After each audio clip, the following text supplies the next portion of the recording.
Alors, la dernière fois dans la vie de l'esprit, nous avions parlé de ce qu'était la vie de l'esprit et surtout ce qu'elle n'était pas. Nous avions dit que pour bien comprendre la vie de l'esprit, il fallait comprendre quelle est la différence entre la vie de la chair et la vie de l'esprit. Nous avions vu Galates chapitre 5. 4 versets nous avaient marqués. Je vais les répéter ici pour ceux qui aimeraient encore méditer, parce que pour bien comprendre tout l'enchaînement des enseignements, ça c'est une partie 2, il y aura une partie 3, par la grâce de Dieu. Je pense que mardi prochain, ce sera avant Noël. Corrigez-moi si je me trompe, parce que je vais laisser le temps de fête. Je vais juste partager des paroles. Je ne vais pas demander aux gens de se connecter pendant les fêtes. Là, non. On va fêter de notre côté, on va juste avoir des paroles de joie. Mais, pardon,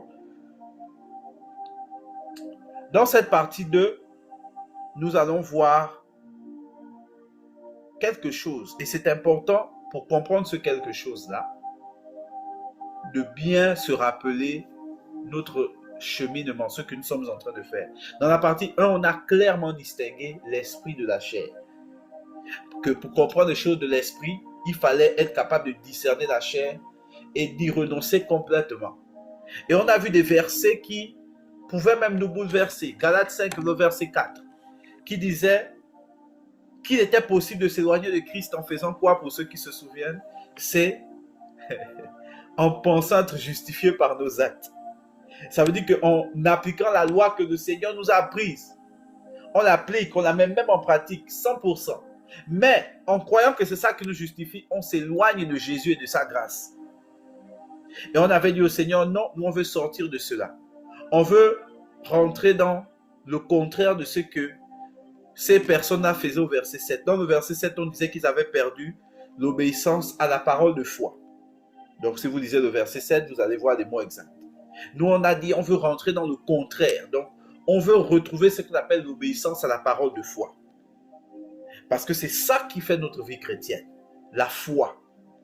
Un chrétien qui n'a pas les fondements de la foi, il est ébranlable et le diable peut faire de lui quasiment ce qu'il veut. La Bible déclare que tant que l'héritier n'est pas mature, il ne diffère en rien de l'esclave. Donc, il faut faire très attention à qu'est-ce qui est le fondement de notre foi. Et on avait dit qu'on voulait la révélation du verset 14, qui nous disait que tout est accompli pour celui qui aime son prochain comme lui-même. Il accomplit toute la loi.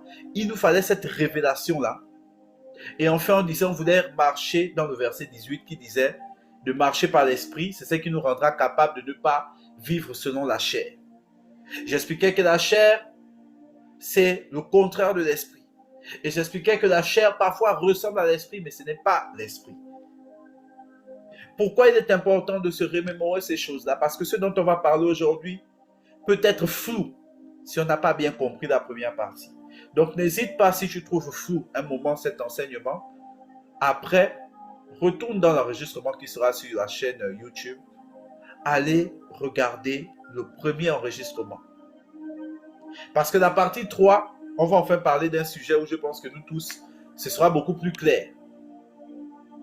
Il sera beaucoup plus clair que celui qu'on va faire aujourd'hui. Mais par la grâce de Dieu, on va d'abord regarder aujourd'hui quelque chose. Alors, dans notre thème de la fin de l'année, qui s'appelle la vie de l'esprit, nous allons parler de quelque chose. Ça s'appelle les principes de l'esprit ou les principes de Dieu en général. Donc, on va dire plutôt de deux choses, excusez-moi. Les principes de Dieu et les principes du monde spirituel en général. Ce n'est pas vraiment distinct parce que Dieu lui-même est l'auteur des principes spirituels. Mais je vais en parler de manière un peu distincte, ce qui va nous permettre de voir à la fois le côté organisationnel, genre le système spirituel, comment il fonctionne, et à la fois le côté personnel, l'esprit de Dieu, comment il fonctionne. Pour qu'on ait toujours le côté, il faut qu'on voit toujours le Saint-Esprit comme une personne pour bien vivre notre foi. Parce que si tu vois le Saint-Esprit comme un objet, c'est ça qui te permet et qui te rend incapable souvent d'avoir accès à la dimension profonde de l'amour de Jésus. Parce que tu le vois comme un objet, alors que c'est une personne. Alors, le dernier enseignement, je peux déjà vous donner d'avance, ce sera quoi le thème? Le dernier, on va enfin parler des lois de l'esprit.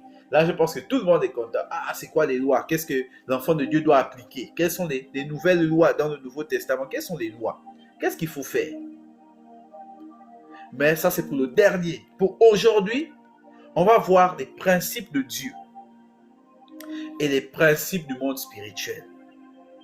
Je vous avais dit que pour comprendre pourquoi discerner la chair de l'esprit était important, on le verrait aujourd'hui. Et vous allez le voir aujourd'hui. On va d'abord définir ce qu'est un principe. Je ne veux pas donner une définition biblique.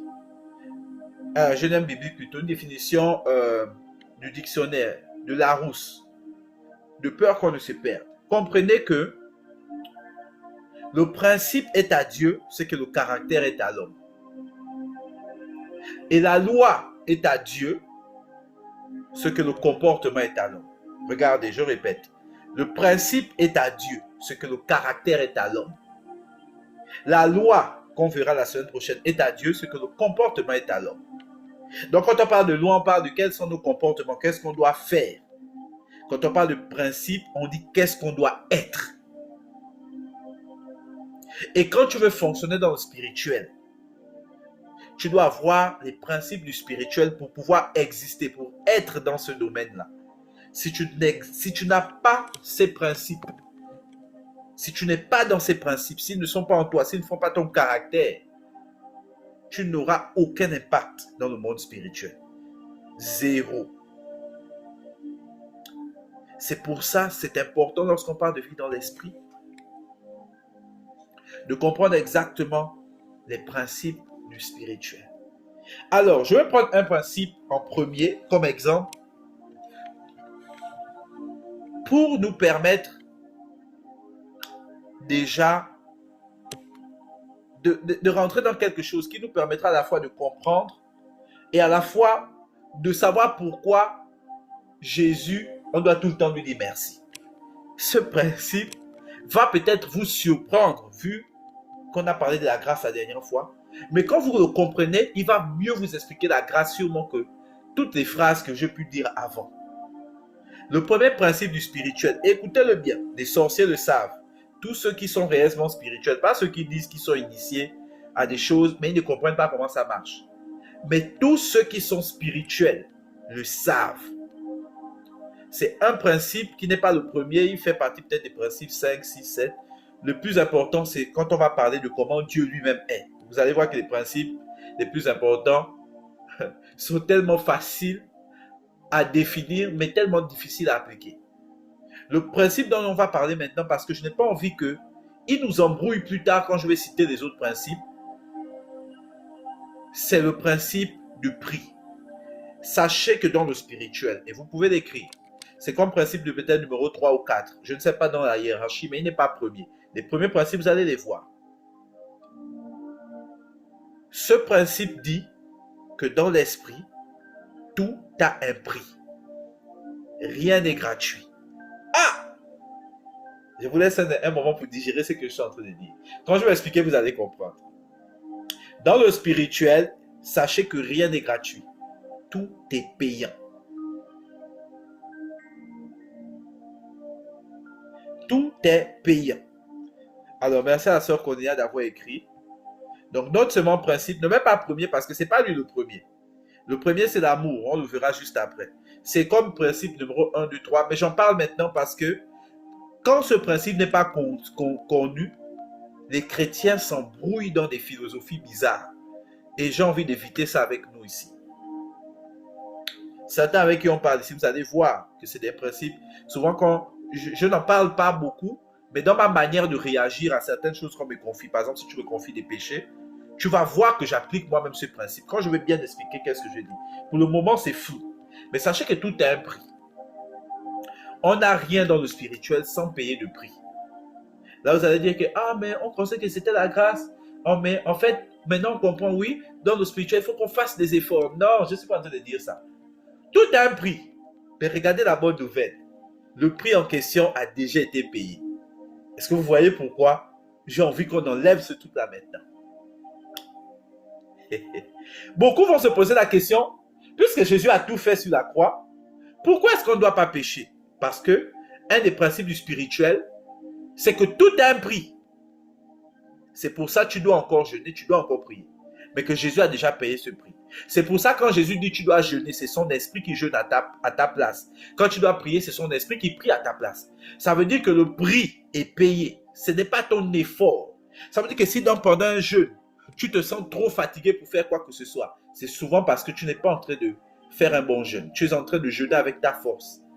Le Saint-Esprit est supposé faire les choses à ta place. Je le dis avec Dieu à témoin. Il nous entend pendant que je suis en train de parler. Le prix a déjà été payé. C'est un des principes du spirituel. Tout a un prix. Et quand je parle de spirituel, je ne parle pas de l'invisible. Je parle de visible et de l'invisible. Que ce soit dans le monde des invisibles ou le monde visible, matériel que nous avons, tout a un prix. Tout a un prix. C'est un des principes importants. Rien ne se récolte si tu n'as pas semé. Maintenant, il faut comprendre dans ce principe que un chrétien qui dit tout a un prix et s'arrête là est un juif ou est un gars qui est dans le verset 4 de Galates 5. Il pense être justifié par ses actes. Il n'a pas compris la suite. Tout a un prix reste vrai. Seulement, il y a quelque chose qu'on a mis par-dessus. C'est que quelqu'un a payé ce prix pour nous. Je veux que tu intériorises cette phrase. C'est pour ça, rarement vous me verrez durer sur quelqu'un, dire tu dois te repentir de quel crime que tu as commis en 2018. Pourquoi? Parce que le prix a déjà été payé. La seule chose que tu as à dire, Seigneur, j'accepte que tu as payé le prix, je te reconnais comme Seigneur et Sauveur. Deviens mon maître et j'avance avec toi. Quand tu fais ces phrases-là, je confesse ce que j'ai fait. Jésus efface parce que tu ne payes pas le prix de ce que tu fais. Jésus l'a payé. Tu ne payes pas le prix des erreurs que tu as commises quand tu as désobéi ou quand tu as manqué une opportunité. Tu ne le payes plus. Ça veut dire que même aujourd'hui, si tu as passé 50 ans de rébellion, en 2 jours, Jésus te ramène plus que ce que tu as perdu dans tes 50 ans de rébellion. Pourquoi? Il a déjà payé le prix. Le principe n'a pas été effacé. Le spirituel fonctionne toujours avec ces prix-là. C'est pour ça que quand un sorcier, un marabout, quelqu'un donne d'autres trucs, doit réaliser quelque chose, il paye son prix et il a sa récompense. Mais toi et moi, on n'a pas payé le prix. Je parle de ça en premier parce que j'ai envie que lorsqu'on va parler des autres principes, qui sont les principes du monde spirituel, tu ne perdes pas ton temps ici. Par ce principe, je suis déjà en train de nous dire quelle est la cause du verset 4 de Galates 5. Pourquoi les gens pensent être justifiés par les actes? Parce qu'ils savent que tout a un prix, mais ils ne savent pas que Jésus a réellement payé le prix. Ils ne réalisent pas que Jésus a payé. Et quand tu ne réalises pas que Jésus a payé, tu renonces à utiliser l'argent de Jésus. C'est quoi l'argent de Jésus? Ça s'appelle la grâce. C'est à ce moment où tu fais tout par ta force. Tu es fatigué. Les versets qui disent que celui qui s'approche de Dieu renouvelle son vol, ça ne s'applique pas à toi. Et tu te dis, pourquoi je suis chrétien, je suis fatigué, triste, abattu, je suis vaincu, je ne vois que des défaites. Parce que tu ne réalises pas le prix que Jésus a payé. Alléluia. Je parle de ça en premier. Si quelqu'un vient te dire que ça, dans le spirituel, tout a un prix. Et puis tu dis, non, le frère a dit la grâce, donc tout n'a pas un prix. Non, je n'ai pas dit que tout n'a pas un prix. Tout a toujours un prix. Cependant, pour celui qui a accepté Christ, le prix est payé. C'est ça que je suis en train de dire. Comme ça, tu ne vas pas te demander, est-ce que ce qu'il dit là, c'est aussi simple que ça? Il suffit de faire ce qu'il va dire ensuite. Sache que oui, il suffit de le faire. Pas parce que il n'y a pas de principe ou que tout est, il n'y a pas de loi. Non, la loi reste. La loi n'a pas été effacée. La loi a été complétée. Jésus dit, il est venu compléter la loi. Donc la loi telle que vous l'avez connue dans l'Ancien Testament, et on le verra, n'a pas changé. Elle est toujours là, toujours d'actualité. Mais toi et moi, on n'est pas sous la loi. Est-ce que tu comprends ce que je suis en train de dire? Si tu ne réalises pas que toi et moi, on n'est pas sous la loi parce que quelqu'un a payé le prix, tu vas vivre sous la loi alors que tu as accès à la grâce. Et beaucoup d'enfants de Dieu vivent sous la loi, ayant accès à la grâce.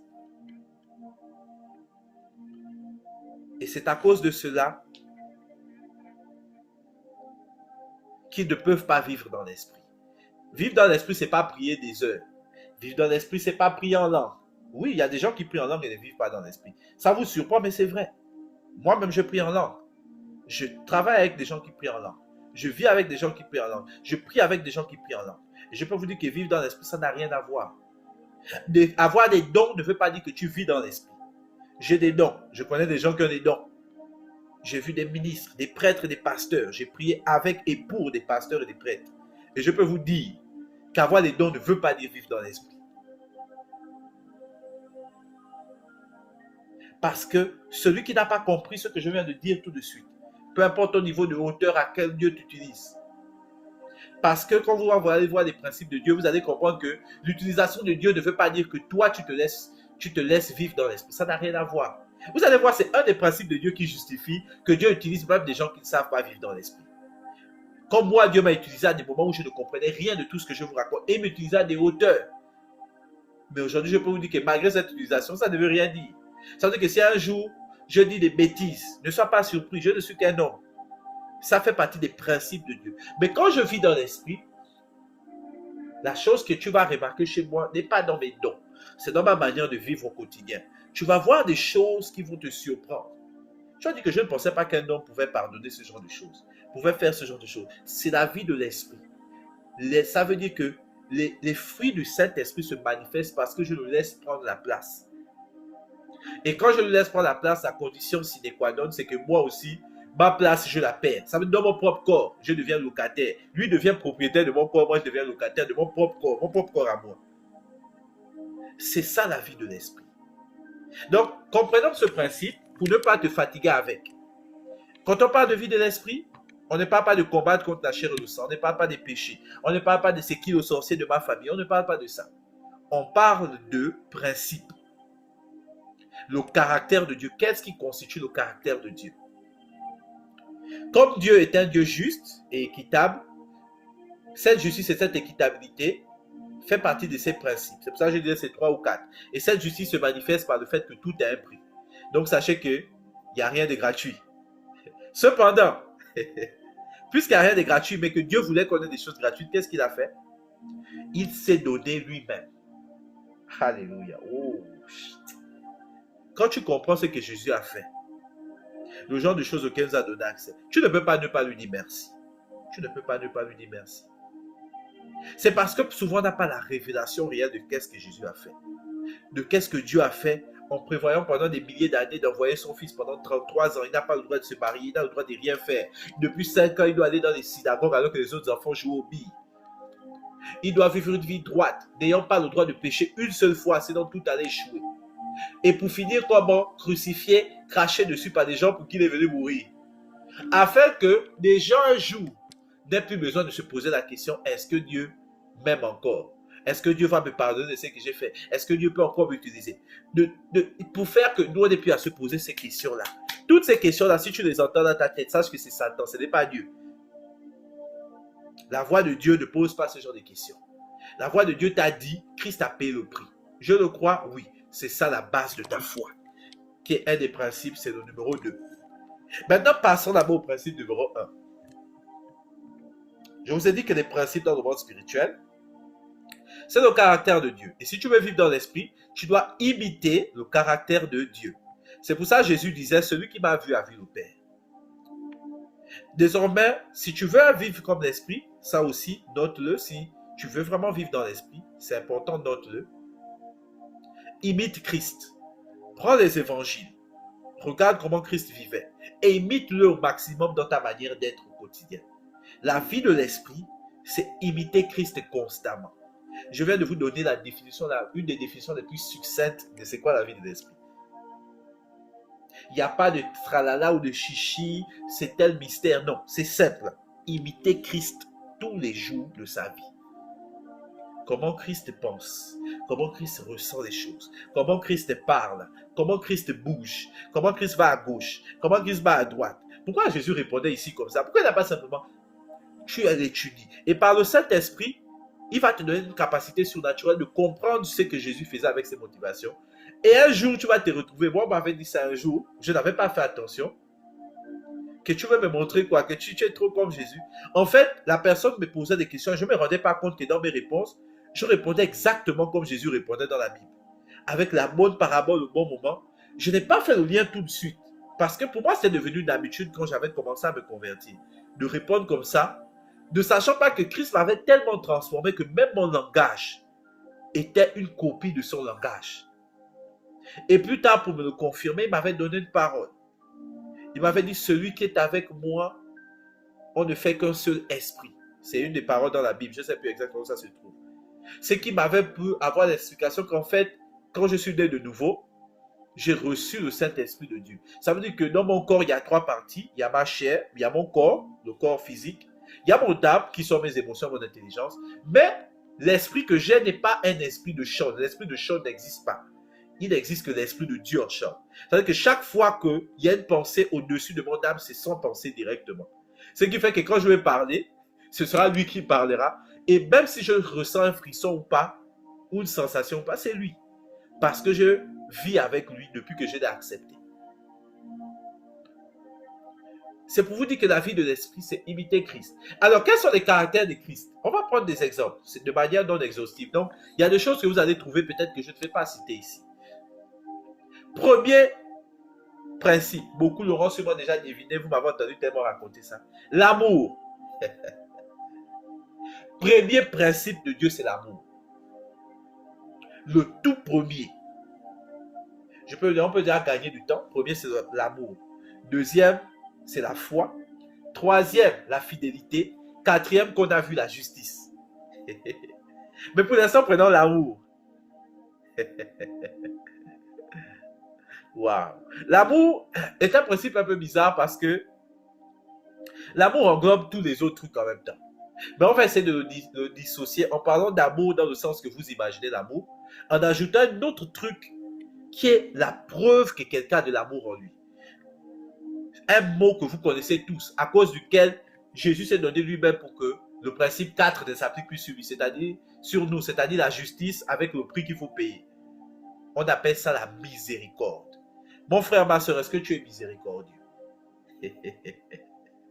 Tu veux savoir si tu vis dans l'esprit? Regarde, est-ce que tu es miséricordieux?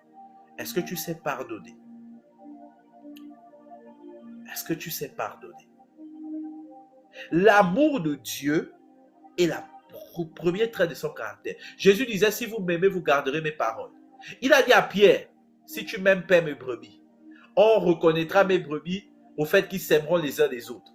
Celui qui a accompli toute la loi, celui-là a appris qu'aimer son prochain comme lui-même. Vous êtes en train de voir que je ne suis même pas en train de forcer. Le Saint-Esprit seul est en train de connecter les principes qu'on va dire là à Galates 5 qu'on a lu la dernière fois. Pourquoi on a retenu les 4 versets? 4, 7, 14, 18. Pourquoi il a retenu ces versets-là? 4. On a commencé par lui, la justice. Celui qui s'appuie encore sur la justice, sachant pas que la justice ne peut pas le rapprocher de la grâce, il est foutu. 7. Ça parle de la foi, principe numéro 2. 14, principe numéro 1, l'amour. 18, principe numéro 3, la fidélité. Le Seigneur permettra que, puisque l'audio est là, si vous ne faites pas le lien tout de suite, vous aurez le temps de réécouter. Le Saint-Esprit va lui-même vous inspirer. Vous allez voir les liens directs, un à un, entre les principes que je suis en train de donner et les versets. Je ne suis pas en train de forcer, c'est le Saint-Esprit. Si vous réalisez ces choses, vous allez combattre à des niveaux supérieurs. Vous n'allez plus vous battre contre la chair et le sang. La chair et le sang, là, ça ne va rien changer. Nous sommes appelés à vaincre les dominations dans les lieux invisibles qui nous permettront de voir les manifestations visibles.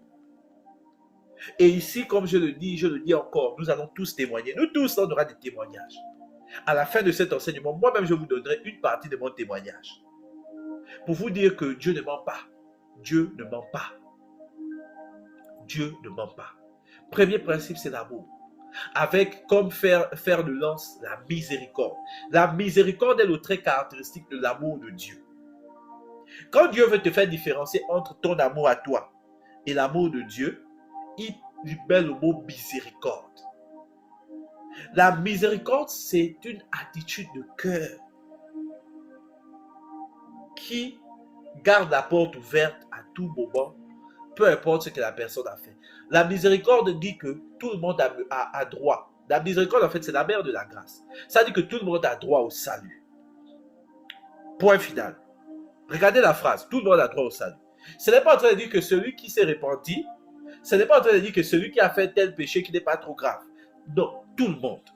La miséricorde dit que quiconque reviendrait vers moi, comme le père du fils prodige, je l'accepterai tel qu'il est. Point. Je ne veux pas dire que non, comme il s'est sali avec des porcs là-bas, je dois d'abord le laver. Non, je l'accepte. Je l'embrasse dans sa saleté. Dieu accepte de toucher la saleté. Dieu dans sa haute sainteté, de telle manière qu'on dit dans l'Apocalypse qu'il y a des anges devant lui, juste pour garder sa sainteté. Accepter de dire, laissez-moi tout le protocole là. Il est venu se salir en te touchant toi, en me touchant moi. Parce que sa miséricorde, son amour est d'une profondeur qu'elle ne juge pas. Son amour est d'une profondeur qu'il ne soupçonne pas le mal. Son amour est d'une profondeur qu'il excuse tout. Son amour est d'une profondeur qu'il pardonne tout. La vie dans l'esprit commence avec ce cœur-là. La vie dans l'esprit commence avec ce cœur-là. Si tu n'as pas le cœur d'amour, il va être difficile de vivre dans le monde spirituel. Il va être difficile. Il va être difficile de vivre dans le monde spirituel. L'amour est comme une lampe, je l'avais expliqué pour ceux qui étaient ici, qui éclaire aussi nos yeux. Quand tu as de l'amour, tu es capable de voir, même là où la personne se cache dans les plus bas ténèbres. Pour cela, je vais nous donner un psaume. Je pense que c'est dans le psaume 139. On va regarder ensemble. Psaume 139. Désolé vraiment pour le nez, hein, les amis. Comme je vous ai dit, le rhume là m'a taloché mes sinus. Je me retrouve à devoir quasiment respirer avec la bouche. Quand je vais pas vous laisser là, je vais aller me balancer un peu de Vicks sur le nez. Il va lire l'heure. Alors,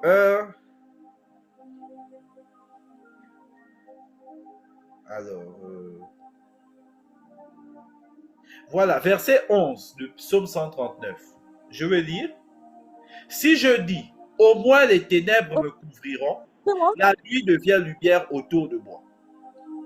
Ce verset-là, quelqu'un disait quelque chose, excusez-moi. Oui.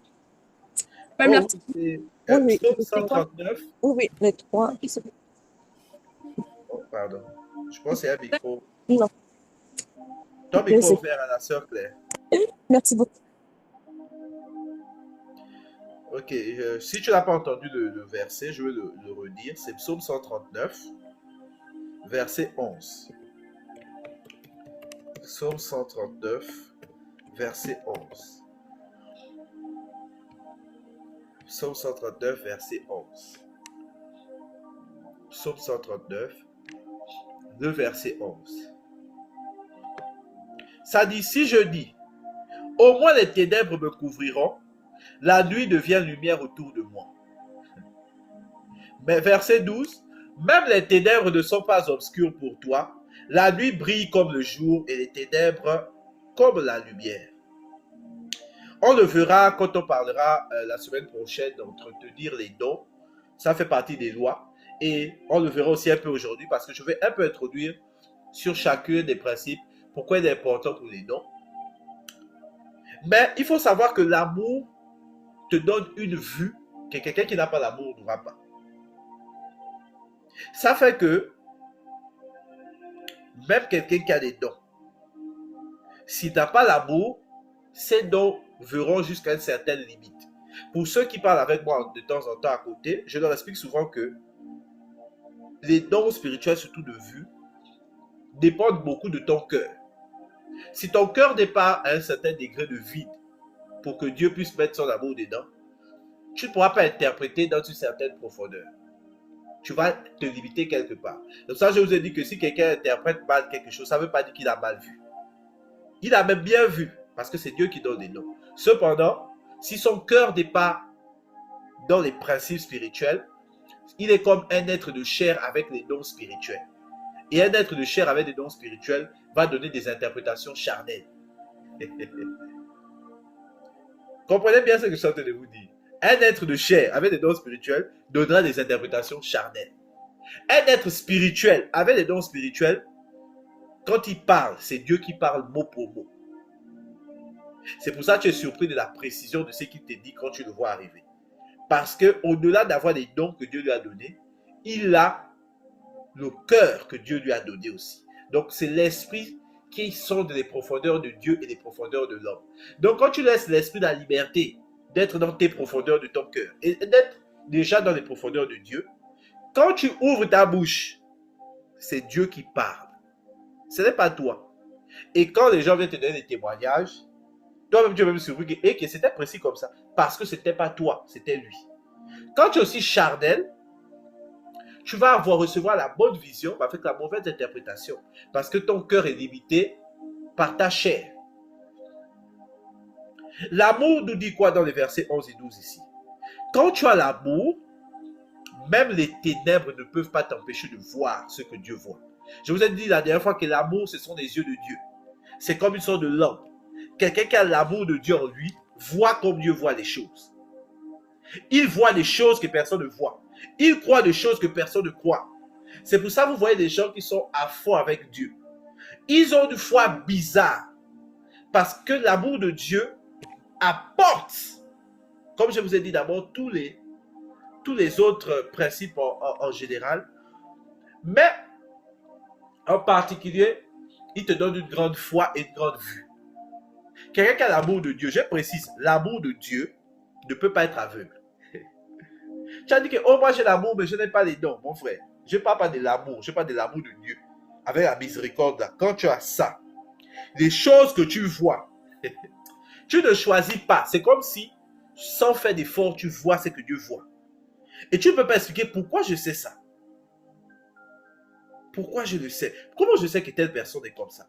Comment je n'ai pas rencontré la personne, mais je connais son caractère, sans l'avoir rencontré? Parce que ton cœur est tellement rempli de Dieu que tout ton corps est disposé à voir comme lui, à penser comme lui, à agir comme lui. C'est pour ça que c'est le premier principe. De tous les principes, il est le plus important et de loin. L'amour, quand tu le maîtrises, celui de Dieu, il t'explique tous les autres principes jusqu'aux 4 qu'on a vus au premier. Celui du prix, le principe de la justice. Alléluia. Alors mon frère, ma soeur, tu veux vivre dans l'esprit, dis à Dieu, Papa, remplis-moi de ton amour et de ta miséricorde. Dans la troisième partie de l'enseignement, on va justement voir quelles sont les prières, les actions, les trucs à faire pour avoir ces choses qu'on dit à la partie 2 ici. Donc si tu ne sais pas comment les avoir, ne t'inquiète pas, ce n'est pas le but. Le but c'est de savoir c'est quoi. On va définir clairement c'est quoi être spirituel, c'est quoi vivre dans l'esprit. Et dans la partie 3, on va dire maintenant comment est-ce qu'on fait ça tous les jours de notre vie. Qu'est-ce qu'on doit faire pour avoir ces choses-là avec des résultats mesurables. On va essayer d'agir comme des entrepreneurs ou des ingénieurs. On veut mesurer le progrès. On ne veut pas seulement dire que je crois que... Non, on veut mesurer. Du mieux qu'on puisse. Hein. Ce n'est pas le but, mais si Dieu me permet, par la grâce de Dieu, d'utiliser un peu ce qu'on a vu à l'école pour rendre les choses de Dieu un peu plus simples à comprendre, je le ferai. Alors, donc, le verset 11 et 12 ici, la chose qui permet à Dieu de voir David, même s'il se cache dans les ténèbres, c'est l'amour. La chose qui te permet de continuer à vouloir sauver quelqu'un, alors que la personne t'a fait toutes sortes de mal, et de croire que cette personne-là changera, et de voir les opportunités par lesquelles tu peux la changer, c'est l'amour de Dieu et sa miséricorde. Comme notre amour n'est généralement pas celui de Dieu, c'est un amour instinctif, un amour social qui est construit générationnellement. Donc on aime plus les gens de nos propres familles et tout ça. C'est pas un péché, c'est juste naturel. C'est pour ça que quand quelqu'un te fait un certain degré de mal, tu te crées une philosophie que non, Dieu a dit il faut être prudent, protège ton cœur comme un serpent, éloigne-toi des gens toxiques. C'est pour ça que c'est facile pour nous de faire ça, mais il est difficile pour nous, où le jour où le même Dieu nous dit va chercher telle personne malgré qu'elle veut te détruire. Et quand tu es spirituel, tu es capable de recevoir ce genre d'ordre-là de Dieu et de le faire malgré les limites de ta chair. Quand tu n'es pas spirituel, il y aura une philosophie qui va se créer là et tu ne le feras pas. Comme je vous ai dit, on verra comment travailler ça. Ça ne vient pas du jour au lendemain. Il faut du temps. Il faut du temps. Je vous ai dit, les trucs de l'esprit, il y a des fruits. Et les fruits, ça prend du temps pour pousser. Amen, amen. C'est-à-dire que même si tu acceptes l'esprit aujourd'hui, et tout ce que je raconterai pour l'enseignement le dernier enseignement, je ne sais pas, j'espère qu'on pourra le faire samedi prochain. Ceux qui connaissent bien les programmes, là, vous allez me corriger sur WhatsApp. Il faut qu'on le fasse avant la fin de l'année, c'est important. Mais j'espère que ça ne va pas tomber en conflit avec l'enseignement du grand groupe, si je peux dire ça comme ça. Mais alors, pour revenir à ça, l'amour te permet de voir derrière n'importe quoi. Donc, celui qui a l'amour ne peut pas être aveugle. L'amour est aveugle, ce n'est pas une phrase biblique. L'amour de Dieu n'est pas aveugle, pas du tout. Il voit bien le mal que la personne fait. Il a même des visions de qui fait quoi dans la famille, dans la maison, dans l'église, dans le monde. Il voit. Mais il voit aussi ce que Dieu veut faire de Saül pour l'appeler Paul. Quand tu as l'amour de Dieu, tu peux voir Paul dans Saül pendant qu'il est encore en train de persécuter les chrétiens. Quand tu as l'amour des hommes, tu ne vas jamais voir Paul. Jamais. Et tu ne comprendras jamais pourquoi Dieu a sauvé telle personne plutôt que l'autre. Si tu veux comprendre Dieu, vivre dans l'esprit, le premier principe, c'est de rentrer dans l'amour et la miséricorde de Dieu. Sans lequel tu ne pourras pas fonctionner de manière spirituelle. Alors, tu n'iras pas en enfer non plus. Comme je dis, pour aller au paradis, Jésus a tout payé. Il suffit de ne pas abandonner la foi jusqu'à la fin de sa vie. Donc, croire en Jésus jusqu'à la fin, tu iras au ciel. Mais si tu veux marcher sur terre dans l'esprit, celui qu'on dit l'héritier mature, qui n'est pas semblable à un esclave, il te faut les principes qui font le caractère de Dieu. Et ces principes qui font le caractère de Dieu vont rentrer en toi et devenir ton caractère à toi. Si vous avez déjà entendu, ayez le caractère de Christ, c'est ça que je suis en train de vous dire là. C'est ça le caractère de Christ dont on parle. Imiter Christ, tout ça, tout ça. C'est quoi qu'il faut imiter exactement? Vous avez 4 principes clairs on est en train de lister. Si tu es capable de les imiter, de les mettre en pratique, c'est terminé. Tu deviens invincible. Parce que le caractère de Christ, c'est Dieu qui marche constamment en toi, sur toi, avec toi. Donc même si Satan fait des pompes 1000 jours par seconde, je ne sais pas comment il va faire ça, il ne peut rien contre toi. Parce que c'est comme s'il s'attaquait à Dieu directement. Alors, deuxième principe, on va essayer d'aller pas trop longtemps par principe pour ne pas aussi trop nous fatiguer l'esprit. C'est surtout les lois, je vais essayer de beaucoup insister. Parce que les lois, c'est ce qu'on peut faire et c'est quelque chose qui est important de comprendre. Qu'est-ce qu'on doit faire tous les jours pour pouvoir accéder à ce niveau-là? Là-bas, je vais essayer d'insister. Peut-être même on fera 2 enseignements, un avant janvier, un autre après. Alors, deuxième principe, si vous vous rappelez, je dis c'était la foi. Alors ça, c'est un des principes, je le dis souvent quand je parle avec certaines personnes. Je dis, le monde spirituel est cruel. Alors, je mets cruel en griffe. Je vais vous dire pourquoi. Dans le monde spirituel, si Dieu doit te dire comment il pense et comment il fonctionne là-bas, tu vas trouver que Dieu est injuste. Parfois, tu vis des épreuves difficiles, compliquées, qui sont légitimes, que je vais venir te dire, écoute, comme tu vis telle épreuve, vraiment que Dieu d'abord te pardonne, que plutôt Dieu t'apaise, tout ça, tout ça. Vraiment, c'est pas facile. Je ne sais pas comment tu fais. Ça, c'est dans l'âme de l'église. J'expliquais dans la dernière fois que l'âme de l'église, c'est l'amour, c'est le partage, c'est l'évangélisation. Je vais te parler comme ça et je suis dans la volonté de Dieu. Mais chaque fois qu'on va dire montons dans l'esprit pour aller faire un truc qui intéresse Dieu, là-bas, quand tu vas vouloir expliquer à Dieu, Seigneur, comprends-moi. Il va dire, et dans le spirituel, la seule chose qu'on comprend, c'est la foi. Comprenez bien ce que je suis en train de vous dire. N'ayez pas peur parce que la semaine prochaine, on va voir comment faire ces choses-là. Mais les principes de Dieu, le plus dur, c'est ce type-là qu'on appelle la foi. La foi est brutale. Dans le spirituel, la seule chose qui marche, la seule chose qui agit, c'est qu'est-ce que tu crois. Que ce soit la foi ou la peur. Tout le reste, ce que tu as vécu, tes épreuves, si c'est juste ou injuste, ça ne dit rien au spirituel. Quand les esprits arrivent, les anges comme les démons, la seule chose avec laquelle ils réagissent, c'est qu'est-ce que tu crois. Si tu as peur, ils vont te taper. Si tu as la foi, ils seront comme des petits enfants. Ils vont même obéir à ce que tu dis, faire ce que tu veux. Est-ce que tu sais que toi, tu peux commander à un démon de faire du bien dans la vie de quelqu'un? Ça te surprend, mais tu le peux. Parce que dans le spirituel, l'autorité est déterminée par deux choses. La première, c'est Dieu lui-même, donc c'est Dieu qui donne toute autorité. La deuxième, pour l'exercer cette autorité-là, c'est qu'est-ce que tu crois. C'est pour ça que même quelqu'un qui ne croit pas en Dieu, il n'a pas d'autorité sur les démons, mais il est plus difficile à un démon de le perturber s'il croit qu'il ne peut pas, par exemple, tomber malade.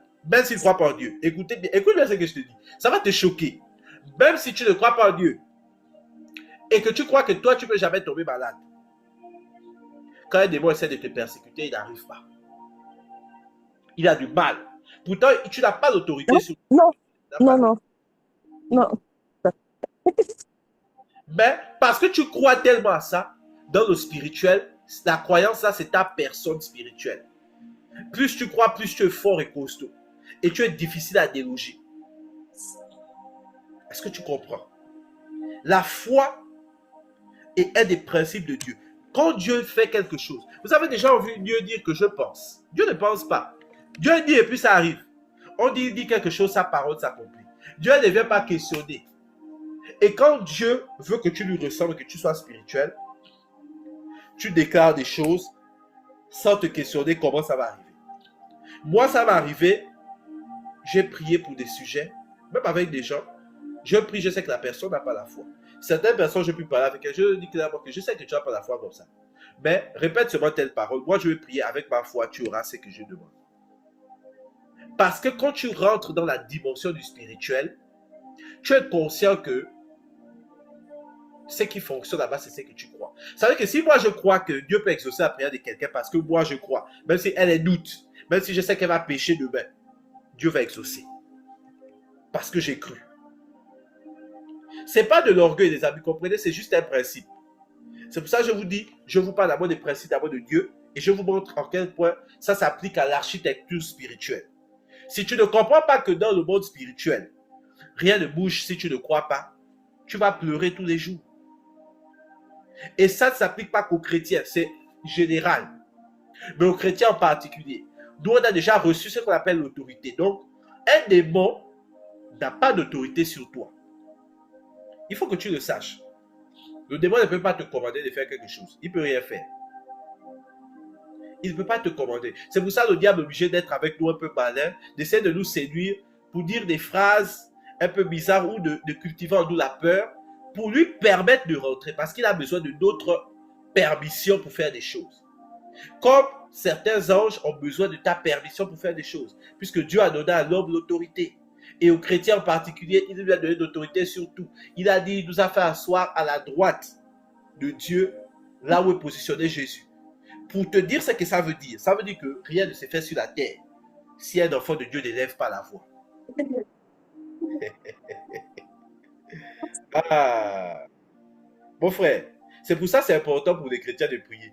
C'est pas que Dieu veut nous fatiguer quand il dit de prier sans cesse. C'est que c'est à nous qu'il a donné l'autorité. Et on va voir dans le principe numéro 3 pourquoi Dieu ne change pas les règles. Le principe qui s'appelle la fidélité. Mais quand Dieu a décidé quelque chose, ça va rester comme ça. Il a dit que c'est toi qui as l'autorité là. Et rien ne se fait là si toi tu n'as pas dit quelque chose. Si toi tu n'ouvres pas ta bouche, les gens ne peuvent rien faire. Si Dieu te donne l'autorité sur ta famille, t'a choisi, t'a positionné. Tant que toi tu n'as pas ouvert la bouche, les gens vont faire ce qu'ils veulent, rien ne va se passer. Mais bizarrement, dès que toi tu as dit, bon, maintenant, Seigneur, je veux que telle chose arrive. La chose arrive facilement. L'autorité. Ça, c'est l'autorité. Mais on ne parle pas de ça aujourd'hui. Si on parle de la foi. L'autorité même, sans la foi, tu es comme ce que Dieu dit, un esclave. Tant que tu n'es pas mature, tu n'es pas rentré en pleine possession de ta maturité, ta croissance. On avait vu la maturité la dernière fois. On a dit qu'il faut lire la parole pour faire grandir l'être spirituel, donc grandir dans la foi. Pourquoi? Parce que la foi vient de ce que l'on entend et ce que l'on entend vient de la parole de Dieu. Vous voyez que la Bible ne se contredit pas. Tout s'aligne. Je n'ai même pas besoin de réfléchir pour dire ça. Le Saint-Esprit, chaque fois, donne des mots pour dire que répond à quelqu'un qui se pose la question où est le lien. Boum, boum. Il colle. C'est terminé. Alors, dans le spirituel, si tu veux être quelqu'un de spirituel, tu dois cultiver ta foi. On verra dans les lois justement pourquoi il faut lire la parole. J'ai déjà même répondu. Bon, on va voir en détail pourquoi il faut lire, comment lire. On va revoir comment méditer. On avait déjà vu des choses comme ça. Mais le Seigneur permet qu'on le revoie parce que c'est important. Il faut cultiver ta foi. Dans le spirituel, il faut savoir que si tu n'as pas la foi, mon ami, tu es comme ce qu'on appelle un log de 1. Ça veut dire égal à 0. Ça veut dire que tu n'as aucun poids. Aucun poids dans la matrice. Tu es léger. Tu vois, quand la Bible dit « Je t'ai pesé, tu es léger », c'est quelqu'un qui n'a juste pas la foi. C'est pour ça qu'elle dit « Si tu es chaud, c'est bien. Si tu es même froid aussi, c'est bien. » Mais quelqu'un qui est froid, c'est quelqu'un qui a beaucoup de foi dans le bal. De l'autre côté. Mais quelqu'un qui est vacillant, on ne sait pas trop. Il est à gauche, il est à droite. Il n'est pas sûr. Celui-là, Dieu dit « Je te vomis. » Tu es inutile. Ce n'est pas une critique de tu es inutile, oh, tu m'énerves. C'est tu es inutile au sens spirituel. Tu ne pèses pas. Le spirituel, sans la foi, tu ne pèses rien. Celui qui n'a pas la foi n'a aucun poids dans le spirituel. Mais Jésus nous répondait la dernière fois, si vous vous souvenez, si tu as la foi comme un petit grain de sénévé, tu diras à cette montagne par un bouge. Jésus n'a pas dit qu'il faut une grosse foi d'abord. Il a dit qu'il faut d'abord avoir la foi tout court. Parce que sans la foi, tu n'existes pas. Sans la foi, tu es un tas de chair. Tu es semblable à ce que Paul appelait un homme animal. Parce que tu es comme un animal. Ça veut dire que tu as une âme, tu as un corps. Point. Tu as beau avoir l'intelligence, mais spirituellement, tu n'existes pas. Quand les démons viennent te voir, ils disent « Je connais Paul, je connais Jésus, mais toi, tu es qui ?» Parce que tu n'as pas la foi. Alors, bats-toi pour avoir la foi, mon ami. Et la foi que tu as, cultive-la, ce grain de sénévé. Fais-la grandir pour avoir de plus en plus de poids. Parce que sans ça, tu n'as pas le poids. Dieu lui-même est Dieu parce que dès qu'il dit une chose, ça s'accomplit. Il a dit que la lumière éclaire à gauche. Tu n'as jamais vu Dieu dire que je pense que on va quand même... Non. Parce que Dieu, dans un de ses caractères qui le définissent, c'est la foi. Il est lui-même l'auteur de la foi et le consommateur de la foi. Auteur, ça veut dire que c'est lui qui est la foi lui-même et il la donne. Consommateur, ça veut dire qu'il prend plaisir à ceux qui ont la foi. Mais si celui qui vit par la foi se retire, il ne prend plus plaisir à lui. Ça veut dire que Dieu, il consomme cette foi. Il aime ça. Il dit, ah, la foi. Il dit, wow. Si tu veux rendre Dieu heureux, juste la foi. Parfois, tu peux faire des péchés, des erreurs, des manques d'intelligence, peu importe. Mais quand ta foi grandit, le cœur de Dieu se réjouit. Parce qu'il consomme ça. C'est sa nourriture. Amen, amen. Alors, je vais me donner une parole. On va aller... est-ce que c'est dans... Je vais regarder quelque chose. Jacques chapitre 5, les amis. Jacques chapitre 5. J'espère qu'avec l'audio là, vous m'entendez vraiment. Je m'excuse. Est-ce que c'est ça?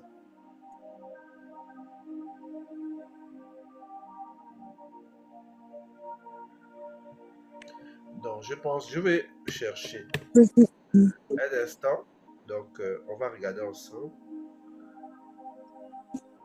Voilà, c'est Jacques chapitre 1 plutôt, excusez-moi. Jacques chapitre 1. Le verset 5 et 6. Je prends 5 et 6 parce que le verset 5, ça s'appliquera dans les lois. Quelles sont les prières qu'il faut faire dans les lois? Donc, les lois ici, qu'on verra la semaine prochaine, ce n'est pas les lois pour te condamner. C'est-à-dire quelles sont les bonnes pratiques d'un chrétien tous les jours. Alors, verset 5 et 6 de Jacques chapitre 1. Si quelqu'un d'entre vous manque de sagesse, qu'il la demande à Dieu, qui donne à tous simplement et sans reproche, et elle lui sera donnée. Donc, je vais insister sur simplement et sans reproche. Tout ça, on est dans la raison pour laquelle j'ai commencé par le principe 4. Vous vous attendez à ce que Dieu soit comme nous. Donc, il doit te reprocher quelque chose, te dire, oh, Pourquoi tu manques de sagesse après tout ce que j'ai fait pour toi? Non, Dieu n'est pas comme ça. C'est nous les hommes qui répondons par des réponses bizarres. Dieu va te donner sans reproche, sans essayer d'avoir une explication. Il ne va pas dire que pour que tu aies la sagesse, pour que tu mérites. Comprenez bien, le prix existe, mais le prix ne s'applique pas à toi. Mais pour que le prix ne s'applique pas à toi, tu dois prendre la grâce et l'accepter. C'est ce qu'on disait la dernière fois. C'est ce qu'on va voir dans le dernier point aujourd'hui, avant de parler brièvement des dons. Pourquoi les dons dépendent de ces 4 principes. Alors, verset 5, donc si quelqu'un manque de sagesse, Dieu lui donne simplement et sans reproche. Mais, verset 6, qu'il la demande avec foi, sans douter, car celui qui doute est semblable au flot de la mer, agité par le vent et poussé de côté et d'autre. Donc, le manque de foi crée l'instabilité qui enlève donc la paix dans nos cœurs. Mais ce n'est pas ça que nous on veut dire aujourd'hui, ce n'est pas notre sujet. Notre sujet, verset 7. Qu'un tel homme ne s'imagine pas qu'il recevra quelque chose du Seigneur. Est-ce que c'est moi qui ai dit ça? Vous voyez pourquoi je dis que la foi est cruelle? Parce que parfois on va parler, on va dire, oh toi tu dis ça c'est facile, peut-être parce que tu as la foi. Qui vous a dit que j'ai la foi là? Il ne faut pas suivre ce que les gens disent. Il y a le Saint-Esprit, mais on va expliquer ça dans le principe 3, avec la fidélité. Alors, qu'un tel homme ne s'imagine pas qu'il recevra quelque chose du Seigneur. Quand Dieu dit des choses comme ça par des serviteurs, ce n'est pas pour te condamner. Parce que souvent, comme on ne connaît pas les principes de Dieu, on ne comprend pas comment Dieu pense. Tous ces principes-là se suivent. Le principe de l'amour est là, dans ce verset-là. Dieu t'aime, Dieu veut ton bien. Il veut ton bien au point de se salir même une deuxième fois s'il le faut, revenir sur terre. Il le veut. Mais Dieu sait aussi que spirituellement, si tu veux avoir du poids, il y a des réalités. Elles sont comme ça. Il faut lui ressembler si tu veux peser. Et la deuxième chose pour lui ressembler, c'est la foi. Ça veut dire quoi? Si tu n'as pas la foi, ne t'imagine même pas quelque chose. Rien, rien. C'est-à-dire même pas un peu. Rien. Quand on va voir les lois, ne vous inquiétez pas, on va bien définir. On va redéfinir la foi comme on l'avait défini la semaine dernière. La foi, c'est le grain de s'élever. Ce n'est pas une grosse foi dont on parle d'avoir la foi tout court. Est-ce que tu crois que Jésus existe? Est-ce que tu crois qu'il a payé le prix pour toi? Mais si tu crois pour des choses comme ça, tu n'as aucun poids. Mon ami, tu n'as aucun poids si tu ne crois pas ça. Ne te perds pas le temps dans des philosophies qui vont te faire plaisir. Si tu n'as pas ça, tu ne pèses pas. Tu n'existes même pas. Et Dieu nous le dit parce que la source de beaucoup de nos problèmes sur terre, c'est qu'on n'est pas suffisamment spirituel. Par spirituel, je ne parle pas des choses seulement invisibles. J'insiste beaucoup dessus parce que quand les gens entendent spirituel, ils associent l'invisible. Non, physiquement, ça veut dire quand je fais mon travail physique que je fais, si je ne crois pas que j'ai les capacités de bien le faire, je passe mon temps à stresser, est-ce que j'ai les compétences, est-ce qu'on va me virer, mais je vais faire du mauvais travail. C'est le stress qu'on va voir sur mes dossiers. Il faut vivre par la foi, mon ami. Il faut marcher par la foi. Il faut croire en Dieu. Il faut croire en toi. Parce que si tu ne crois pas en Dieu, tu ne crois pas en toi, spirituellement, tu n'as pas de poids. Et vu que le spirituel contrôle le matériel, matériellement, ça va se manifester par quelque chose. Mais la source n'est pas matérielle, elle est spirituelle. Alléluia. Prends le temps de réécouter ces choses-là et de les méditer tous les jours si tu as le temps. Prends le temps de bien méditer. Ne sois pas quelqu'un de charnel. Ne sois pas un chrétien qui vit les mêmes choses qu'un païen. Sois un chrétien qui profite de l'avantage qu'il a. Quelqu'un a payé le prix, donc tu habites dans le ciel. La réalité qui s'applique à toi est céleste. Elle n'est pas charnelle. Et cette réalité ne peut pas venir si tu n'as pas de foi. Et ça commence par les petites choses. Crois-tu en Jésus? Oh oui, je crois en Jésus. Ok.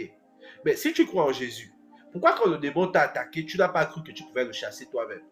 Tu as directement cru que si je ne vois pas quelqu'un, je vais mourir. Si tu crois en Jésus, pourquoi crois-tu que demain, il va se passer de mauvaises choses? Parce que soi-disant dans ta famille, tout le monde échoue. Si tu crois en Jésus, pourquoi ne crois-tu pas que tel péché, Dieu te le pardonne simplement en disant, Seigneur, je te demande pardon. Si tu crois en Jésus, pourquoi ne crois-tu pas que Jésus peut changer ta vie en 2 jours? Même si tu as perdu du temps pendant 10 ans. Parce que c'est l'absence de ces petites choses-là que je décris. C'est des petites graines de CDV, des petites croyances qui fait que tu vis comme Chardel et que spirituellement tu ne pèses pas. Ce n'est pas Dieu qui est méchant. Ce n'est pas tes péchés. Ce n'est pas ta chair. Ce n'est pas un sorcier. C'est que tu n'as pas de poids spirituel. Il faut que tu crois. Il faut que tu crois. Aujourd'hui, si tu ne crois pas, prends la décision de croire. Dis Jésus, je ne veux pas finir cette journée sans avoir cru quelque chose de plus que ce que je croyais au moment où je me suis connecté. Crois, c'est très important, mon frère, ma soeur. Alors, on verra justement quels sont les mécanismes pour apprendre à croire, nourrir son homme spirituel avec la foi. Comme on a dit, la foi vient de ce que l'on entend et blablabla. Principe numéro 3, la fidélité. C'est le principe qui me parle le plus ces derniers temps, la fidélité de Dieu. Mes amis, beaucoup d'entre nous, parce que autant il y a beaucoup de chrétiens qui ont la foi. L'amour, c'est un peu difficile parce qu'il est compliqué souvent à maintenir sur le long terme. Puisque l'amour lui-même, pour le maintenir, ça prend le troisième principe qu'on est en train de voir. Beaucoup de chrétiens ont la foi. Ils ont des bonnes actions, tout ça, tout ça. Ils agissent même spirituellement et ils ont l'autorité spirituelle. Donc, dans le monde spirituel, ils existent. Ils bougent les choses. Mais peu sont fidèles. Le pasteur dans mon église parlait récemment de ça et j'en ai déjà prêché ici une fois. Quand j'avais parlé de Genèse avec cultiver et garder le jardin. Je vous avais dit que cultiver c'est facile, mais garder... j'avais dit que avoir la foi, c'était une chose, mais il fallait la garder, la cultiver. Et j'avais expliqué ici l'exemple, si vous vous souvenez, en me visant moi-même qu'il faut que je m'améliore dans les visuels pour nos enregistrements, que non seulement il faut garder ce que Dieu m'a donné, mais prendre soin, vérifier que tout se passe bien, et ensuite cultiver, donc chercher à améliorer les choses. Mais le principe qu'on voit aujourd'hui, c'est la fidélité qui se résume en garder et cultiver, même si je veux plus insister sur garder d'abord. La fidélité de Dieu, je veux d'abord parler de Dieu, pas de nous. La fidélité de Dieu, je vous ai dit que si vous voulez comprendre pourquoi Dieu peut utiliser quelqu'un à une hauteur, même si la personne ne vit pas dans l'esprit, c'est à cause de sa fidélité. Parce que Dieu a dit quelque chose. Je vais vous dire ce qu'il a dit. Il a dit, je ne donne pas comme les hommes donnent. Mon ami, que ton onction ne te trompe pas. Ceux qui parlent avec moi parfois, je dis ça. L'onction ne doit pas te tromper. La grâce, l'autorité, les dons, ça ne doit pas te tromper. Dieu est fidèle. Ça veut dire que si Dieu a décidé qu'il veut sauver cette église au travers de toi, ou ces genres de personnes au travers de toi, en te donnant des dons, Dieu va te laisser les dons là, même si tu vis tous les jours dans des bêtises. Mais ça ne te trompe pas que c'est sa fidélité de Dieu, contrairement à toi, qui dans la vie lui plaît. C'est pas pareil. C'est pour ça, même si vous me voyez faire des choses, moi je me cite moi-même comme exemple. Je suis là où ceux qui me connaissent personnellement savent que je ne suis pas parfait. Je donne mon exemple, voilà où j'ai chuté, voilà où j'ai tombé, voilà où je fais des bêtises, voilà donc je fais ceci. Et je te dirai ceci, malgré ça, quand je prie, je suis en paix que Dieu fera. Parce que je sais que Dieu est fidèle. La fidélité de Dieu, c'est que Dieu, quand il a dit quelque chose, il ne se repent pas de ses dons. S'il a décidé de me donner un don, il a décidé de te donner un don, Dieu ne s'en répond pas. C'est pour ça que Dieu utilise des gens en hauteur. Vous allez dire que, oh, comment telle personne, homme de Dieu, il peut être expliqué dans tel scandale. Après tout ce que Dieu a fait avec lui, comment il peut faire ça? Est-ce que c'est même vrai? Est-ce que même vraiment c'était Dieu qui l'avait placé là-bas? Ou bien il utilisait des esprits? Mes amis, ne fais pas l'erreur de dénigrer un homme ou une femme de Dieu à cause d'un scandale. Tu risques de te tromper de loin. Dieu peut utiliser tout le monde pendant autant de temps, même jusqu'au jour de ta mort. Et après, tu vas en enfer quand même. Pourquoi? Parce que Dieu ne t'utilise pas basé sur toi. Il se base sur sa fidélité à lui. Dieu est fidèle. Mais pourquoi je te parle de sa fidélité aujourd'hui? C'est pour te dire que peu importe ce que tu traverses, sache que Dieu sera avec toi. Je l'ai dit ici à maintes reprises. Il n'y a qu'une seule chose qui peut faire que Dieu t'abandonne. Ça s'appelle le blasphème de l'esprit. Ça veut dire que tu dois dire au Saint-Esprit, je ne veux plus que tu sois dans mon corps. Il faut me laisser. Laisse-moi tranquille. Si tu n'as pas dit ça, mon ami, mon frère, ma soeur, peu importe ce que tu dis, fais, il restera là. Et si tu l'appelles pour dire, je décide de changer de vie, il t'aidera à l'instant même sans reproche. Comme on a vu au verset 5 de Jacques chapitre 4. Parce que Dieu est fidèle. Qu'est-ce que ça implique pour toi et moi? Quelqu'un qui marche dans l'esprit est aussi quelqu'un de fidèle. Alors, je ne suis pas encore parfait, mais là encore, vous pouvez demander aux gens autour de moi. Souvent, on me demande même si je suis ma boule. Je suis quelqu'un, tu es capable de me faire des bêtises graves. Le jour où tu vas revenir, même si tu ne t'excuses pas, je te laisserai une porte d'entrée. Je ne fais pas parce que je n'ai rien reçu ou que j'ai oublié ce que tu m'as. Je n'ai pas oublié. Parce que j'ai vu Dieu être fidèle dans les fois où je l'ai trahi. J'ai pris ses noms, j'ai fait des bêtises. J'ai pris sa grâce. Je me suis souillé. J'ai fait toutes sortes de mauvaises choses. Et Dieu m'a accueilli sans reproche, sans jugement. En voyant l'intention de mon cœur de repartir sur le bon pied. Et il m'a dit, si tu veux monter, tu dois me ressembler, tu dois faire comme moi. Pas avec les anges tu ne les vois pas. Pas avec moi, Dieu qui suis au ciel, puisque de toute façon, je ne t'offense pas. Fais ça avec tes frères et sœurs. Jésus a dit, Pierre, est-ce que tu m'aimes? Oh oui, Jésus, je t'aime. Paie mes brebis. Sois fidèle à prendre soin d'elles. Mais pourquoi tu insistes comme ça, Jésus? Ça, c'est Pierre. Mais tu insistes comme ça, pourquoi? Je t'aime. Pourquoi je dois prouver mon amour en gardant des gens? Parce que les gens là vont te blesser, Pierre. Les gens là vont te trahir. Les gens là vont te briser. Toi aussi, tu m'as trahi, Pierre. Oui, Jésus, c'est vrai. Mais pourquoi tu me rappelles ça? Je ne te rappelle pas ça, Pierre. Je ne veux pas que tu te rappelles que tu m'as trahi. Je veux que tu te rappelles comment j'ai réagi malgré que tu l'aies fait. Je veux que tu te rappelles de ça et que tu imites ça avec mes enfants. Mon frère, ma soeur, être spirituel, c'est la fidélité. Je ne suis pas seulement fidèle à la promesse que Dieu m'a faite. Je suis fidèle aux enfants de Dieu qui vivent avec moi, aux créatures que Dieu a créées. Quand un être humain m'a blessé, m'a fait du mal, je suis fidèle à lui laisser une porte d'entrée. Ma miséricorde ne dépend pas de mon humeur. Elle doit dépendre de ma relation avec Dieu. Si je suis heureux, je reste miséricordieux. Si je suis en colère, très fâché, au point de vouloir brûler des maisons, je fais de mon mieux pour rester toujours dans cette même fidélité à la miséricorde, à travers les autres. C'est quoi la fidélité? C'est encore garder la foi. Quand Dieu m'a fait une promesse, je sais que Dieu est fidèle. Il m'a dit, je te prépare à aller dans les nations. Tu devras donc apprendre à parler plusieurs langues, à comprendre des dialectes de régions différentes, à t'adapter à manger des choses que tu n'aimes pas manger, parce que je t'enverrai dans des endroits un peu partout.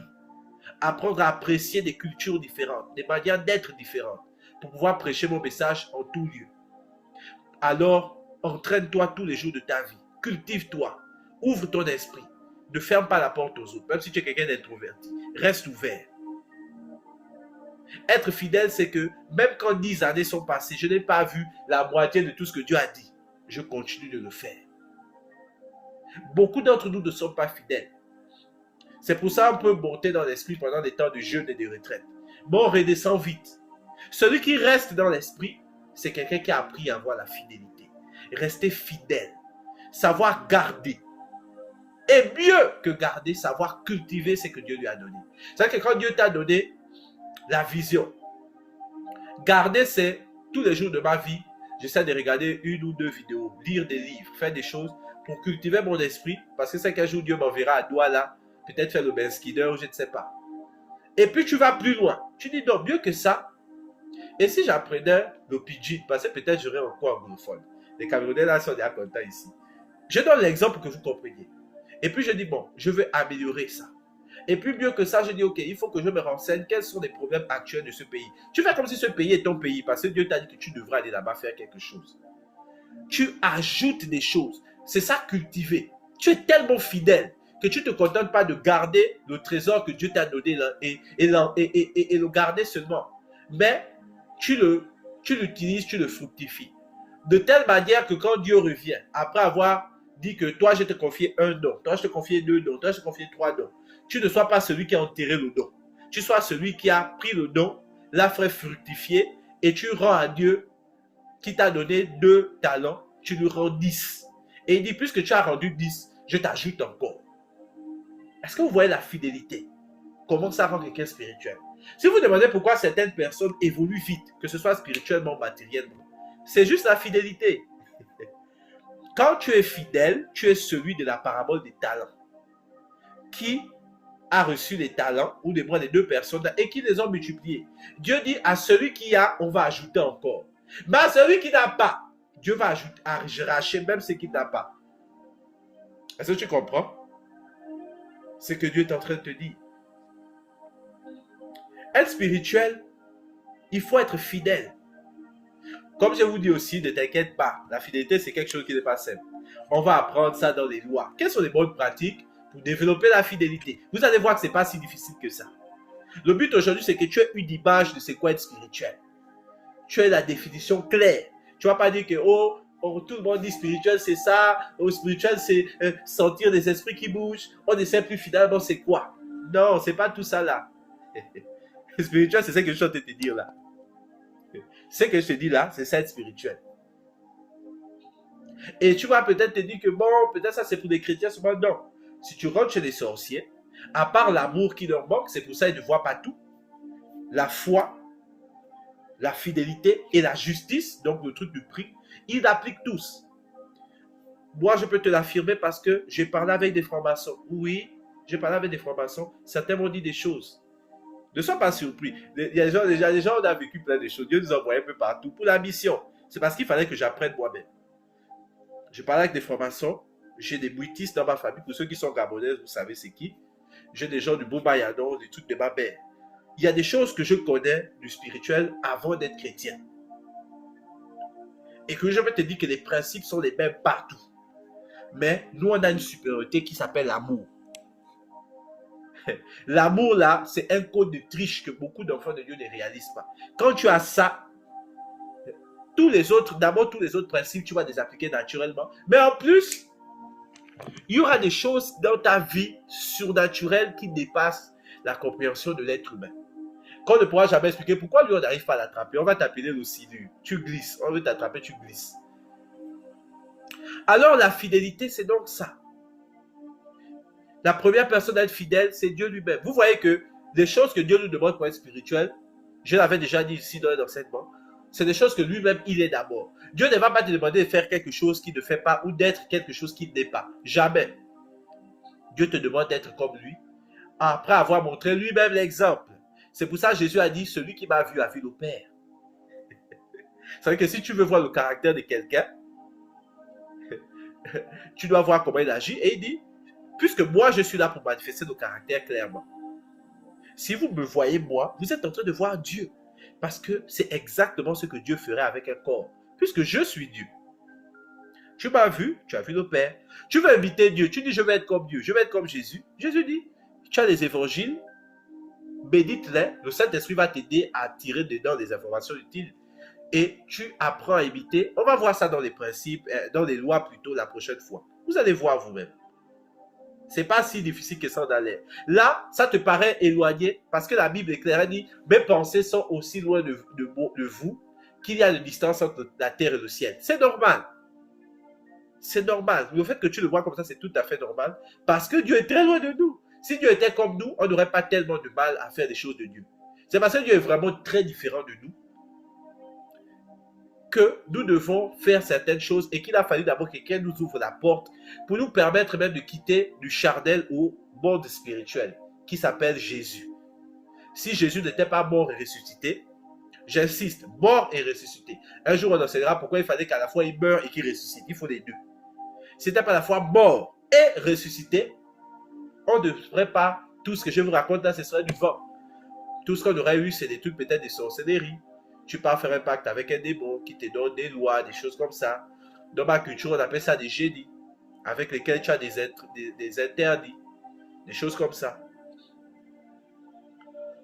Et là-bas aussi, par la révélation du Saint-Esprit, certains de vous le verront. La dimension spirituelle de ces gens-là n'est pas si haute que ça. Ils sont très petits. Ils sont plus petits que la graine de CDV, qui est la base d'un enfant de Dieu qui vient de naître de nouveau. C'est pour ça, un sorcier, il arrive à toucher un chrétien. C'est que le chrétien, là, tu as un problème. Si un sorcier arrive à te toucher, il faut vraiment que je te pose la question, comment il a réussi à me toucher? Si tu as la révélation de quel est ton niveau, dès que seulement que tu te convertis, par rapport à lui, qui applique plein de principes, tu vas te rendre compte que c'est parce que l'héritier manque de sagesse et de maturité qu'il est comme un esclave. Ça n'a rien à voir avec une question de Dieu ne lui a pas donné. Dieu t'a donné. C'est une question de quoi est-ce que tu as conscience? Quelle est ta maturité? Quelle est ta position spirituelle? C'est pas l'enseignement, parenthèse fermée, boum. Donc, on a vu les trois principes. On a vu la foi, on a vu l'amour, la foi, la fidélité. On va revenir une dernière fois sur la justice, qui est le principe 4, celui qui dit que tout a un prix là. Et puis, on va enfin aller un peu dans les dons. Je vais vous expliquer brièvement pourquoi les dons dépendent beaucoup de comment les principes que j'ai décidé avant là, que j'ai décrits avant là, pourquoi ils sont interdépendants, pourquoi c'est important de ces principes-là dans l'utilisation des dons en général. Parce que si je vous parle ici du spirituel sans parler des dons, beaucoup vont dire oui, mais on aimerait quand même le spirituel plus. Je vous comprends, je suis comme vous aussi, il ne faut pas suivre. Alors, pour revenir à la justice, c'est le principe de Hébreux 4. La Bible dit que au-dessus le trône de Dieu est basé sur la justice et l'équité. Alors, le principe du prix est plus comme une explication assez... c'est juste une explication du vrai principe qui s'appelle la justice. Parce que si je dis justice, tout de suite, vous n'allez pas comprendre tout de suite de quoi on parle. C'est normal parce que vous allez voir que la définition de la justice, elle est assez large. Alors, dans un royaume, en général, dans un royaume, la justice, ce sont les décrets du roi. Vous avez vu dans la Bible Esther et tous ces livres-là, dès que le roi fait un décret, c'est ça qui devient la loi. Et la loi, là, le système de loi forme, c'est qu'on appelle le système de justice. Bon, ceux qui font le droit, là, vous allez me corriger après sur WhatsApp, c'est pas mon domaine. Voilà. Oh non, en fait, ça, c'est pas exactement ça. Ça, c'est des amendements. Ça, c'est le cadre juridique. Ça, c'est quoi? Pardon. Vous venez me corriger sur WhatsApp. Mais j'essaie de donner des explications où j'espère que tout le monde comprend de quoi on parle. Mais en général, la justice, c'est le roi. Si on peut résumer ça comme ça. Le roi est la justice. Dans un royaume, c'est comme ça que ça fonctionne. La justice, c'est le roi. Alors, nous sommes dans le royaume de Dieu. En tout temps, la justice, c'est Dieu lui-même. Ça veut dire que ce qui est juste, c'est ce que Dieu trouve juste. Ça veut dire que quand on parle du bien et le mal, c'est pas qu'est-ce qui est agréable, qu'est-ce qui est désagréable, qu'est-ce qui fait du mal à l'un à l'autre. Le bien et le bien, c'est ce que Dieu trouve qui est bien. Le mal, c'est ce que Dieu trouve qui est mal. C'est pour ça que Jésus disait, ne m'appelle pas bon, pardon, il y a de bon que Dieu seul. Je vais expliquer ce que ça veut dire. Vous allez voir que c'est très simple même. Ça ne veut pas dire que Jésus nous a dit que non, j'ai des péchés aussi, puisqu'on a vu que Jésus n'a pas péché. Quand on dit il y a de bon que Dieu seul, ça veut dire que le bien et le mal, le bon et le mauvais, ne sont pas des concepts relatifs quand on est dans un royaume. Oui, la relativité là et la démocratie, ce n'est pas des systèmes bibliques. Ce n'est pas biblique du tout. Ça vous surprend peut-être, mais ce n'est pas biblique. Dans un royaume, la loi, la justice, tout ce système-là, c'est le roi lui-même. Ce qui est bon, c'est ce que le roi trouve bon. Ce qui est mauvais, c'est ce que le roi trouve mauvais. Ça veut dire que si Dieu trouve bon de dire à Élie de prendre la nourriture d'une femme veuve qui est en train de mourir, il ne lui reste qu'un plat avec son enfant pour survivre. Et s'il donne en plus ce plat-là, il va encore mourir plus vite. Si Dieu dit que ça c'est bon, et que moi, Sean, comme je l'ai souvent donné comme exemple ici, pour ceux qui écoutent beaucoup mes enseignements, que moi je trouve que là, Dieu quand même, il exagère. Pourtant, à vos yeux, vous allez dire que j'ai un cœur bon, bien, je pense bien. Selon notre concept relatif du bien et du mal des humains, je suis dans le bien, c'est Dieu qui est un dictateur sadique. Mais dans le royaume de Dieu, je suis un fou. Je suis ce qu'on appelle un méchant. Méchant vient du mot mécréant, qui ne croit pas, ou infortuné. Ça parlait des gens qui avaient plus la malchance, qui se retrouvaient du mauvais côté de l'histoire, entre guillemets. Enfin, ce n'est pas le sens qu'on imagine au début. Mais je suis le méchant et Dieu est le bon dans le royaume. Mais dans la terre, moi je suis bon, c'est Dieu qui est sadique. Alors quand un athée va venir te dire que Dieu est immoral, quand j'ai lu l'Ancien Testament, ne le contredis pas vite en te précipitant. Parce que la morale n'est pas divine. Ne sois pas choqué. Peut-être je suis en train d'aller dessus. Je veux bien qu'on comprenne bien c'est quoi qu'on appelle la justice. Quand vous allez comprendre ça, vous allez cesser de vous fatiguer dans des débats inutiles. La Bible dit que ton oui soit oui, que ton non soit non. Le reste vient du malin. Et ne vous fatiguez pas dans des discours vains. Si vous devez aussi faire des débats, parce que parfois il faut évangéliser, il faut parler un peu, vous devez savoir pourquoi vous vous battez. Paul a dit combattez le bon combat. Il faut qu'on comprenne bien de quoi on parle. Sinon tu ne sauras pas expliquer à un païen, tu l'invites où? La justice dans le royaume. Vous pouvez étudier c'est quoi un royaume, vous tapez quel est le fonctionnement d'un royaume, le système politique d'un royaume. Vous tapez même sur Google. Vous allez voir le système de justice. On va vous dire qui donne les décrets, qui décide de qu'est-ce qu'est la loi. Il n'y a pas de jurés, il n'y a pas de parlement, il n'y a pas de truc. La démocratie, le communisme, capital, il n'y a pas ça. Il y a le roi qui décide ce qui est bien, ce qui est mauvais. Il n'y a pas de vote même pour voter le roi. Il y a une famille royale qui est là, il se succède, et eux décident ce qui est bien, ce qui est mal. Donc tu as un enfant impoli, qui est né dans l'opulence, qui n'a jamais appris des valeurs des gens, il va devenir roi parce qu'il est dans la lignée royale. Et si tu oses critiquer ce gars-là, tu es coupable. Le méchant, c'est toi. C'est dans la morale maintenant, on va dire que non, moralement, ce roi-là, il est méchant, il est mauvais. Parce que dans la bienséance d'une société organisée, la liberté de l'un s'arrête où commence celle de l'autre. Vous voyez, c'est mignon, c'est bien dit, mais ça, c'est pas biblique. C'est pas biblique. Ce qui est biblique, c'est que Dieu, ce qu'il trouve bien, c'est ce qui est bon, ce qu'il trouve mal, c'est ce qui est mauvais. Fin du film. Voilà la justice dans le royaume de Dieu. Si tu ne comprends pas ça, tu auras du mal à comprendre certaines décisions de Dieu. Et si tu ne comprends pas ça, tu vas parfois faire des débats. Et un jour, toi, tu vas te poser la question, mais c'est vrai que quand je m'assois, je lis la Bible, Dieu nous dit qu'on ne tuera point. Mais c'est lui qui a envoyé David aller faire la guerre là-bas. Est-ce que je peux vraiment dire que David était un meurtrier? C'est pourquoi Dieu lui a demandé de tuer. Mais Dieu aussi, alors, c'était un meurtrier. Tu vas te poser plein de questions comme ça. Si tu te poses ces questions, tu ne pêches pas. Tu te poses de très bonnes questions, mon frère. Et que Dieu te bénisse ou ma soeur. Maintenant, laisse-moi te répondre aujourd'hui. Tu te poses ces questions parce que toi et moi, on a grandi dans un système humain. Humain ne veut pas dire mauvais, c'est juste humain. Ça veut dire que c'est des hommes qui l'ont créé avec une âme et un corps. Dans lequel on a cherché un système dans lequel on peut vivre tous en harmonie. On a créé une sorte de loi relative à des cultures qui dépendent même de chaque culture à sa manière de voir ça, qu'on appelle la morale. Et la morale est un concept humain, il n'est pas divin.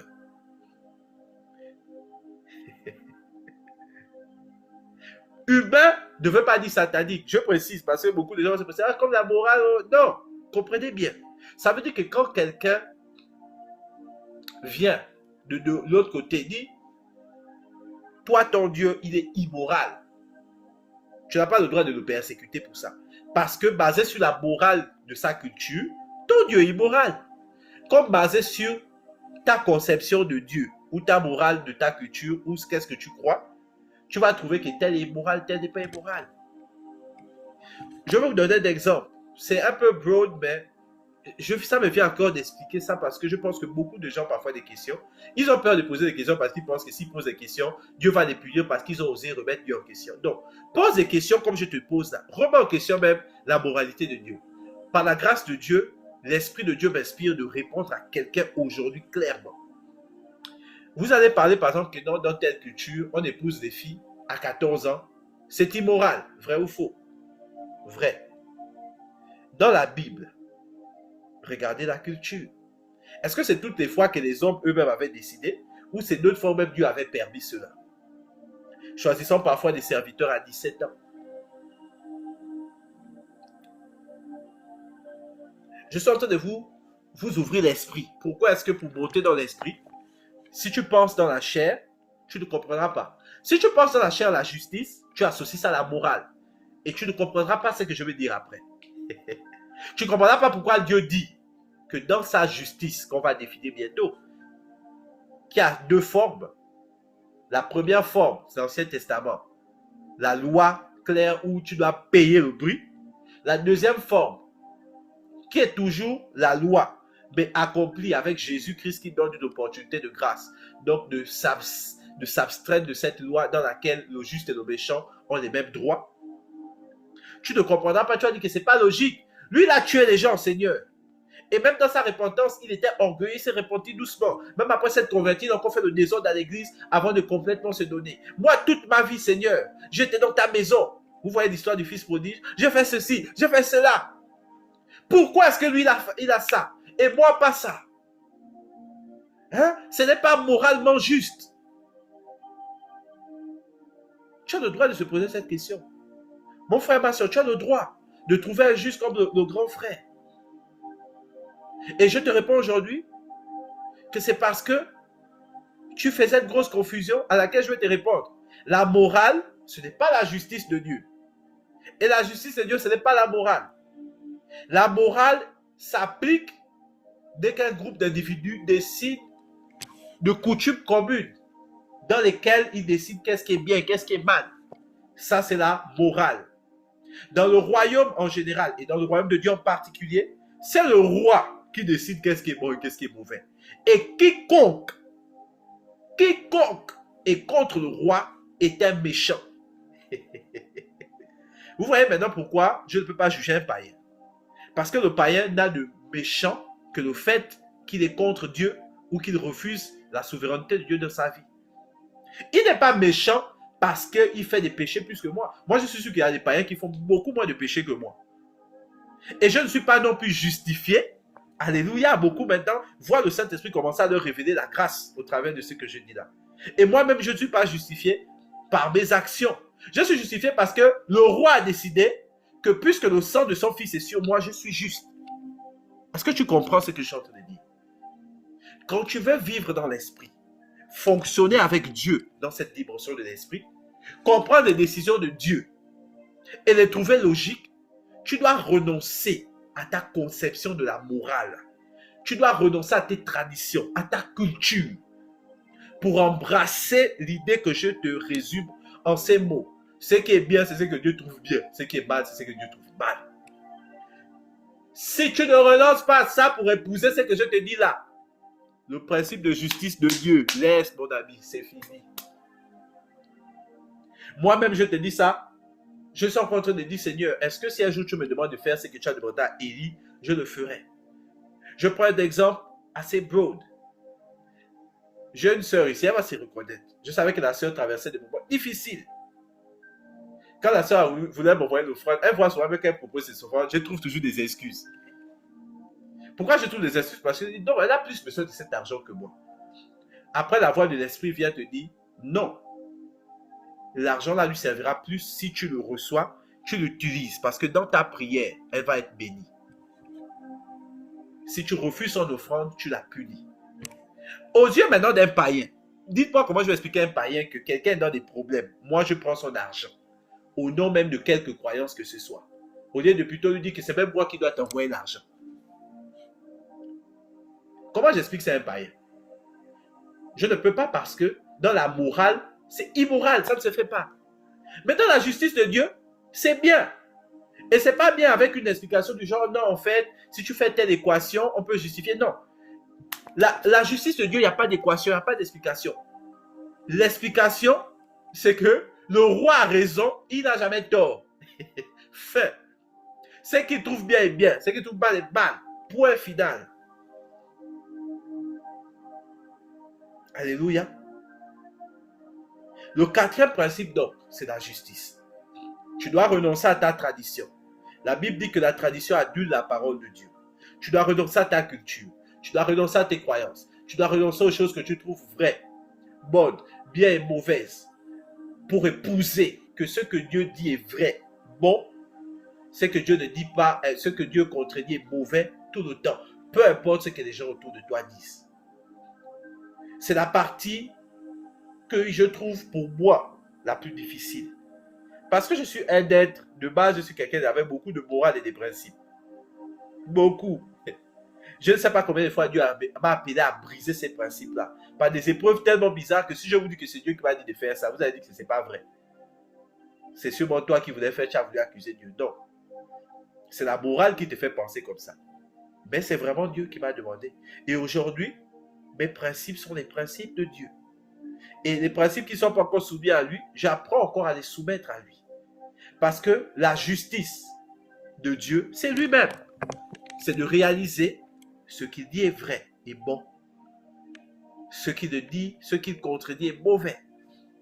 Et la justice, ça se présente sous 12 aspects. Le premier, c'est ça, la justice qu'on connaît peu bien. Celle de la loi, avec les prix, tout ça, tout ça.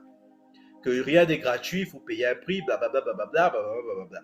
Je ne veux pas trop durer dessus, parce que de toute façon, nous, ça ne nous intéresse pas. Nous sommes des gens de la grâce.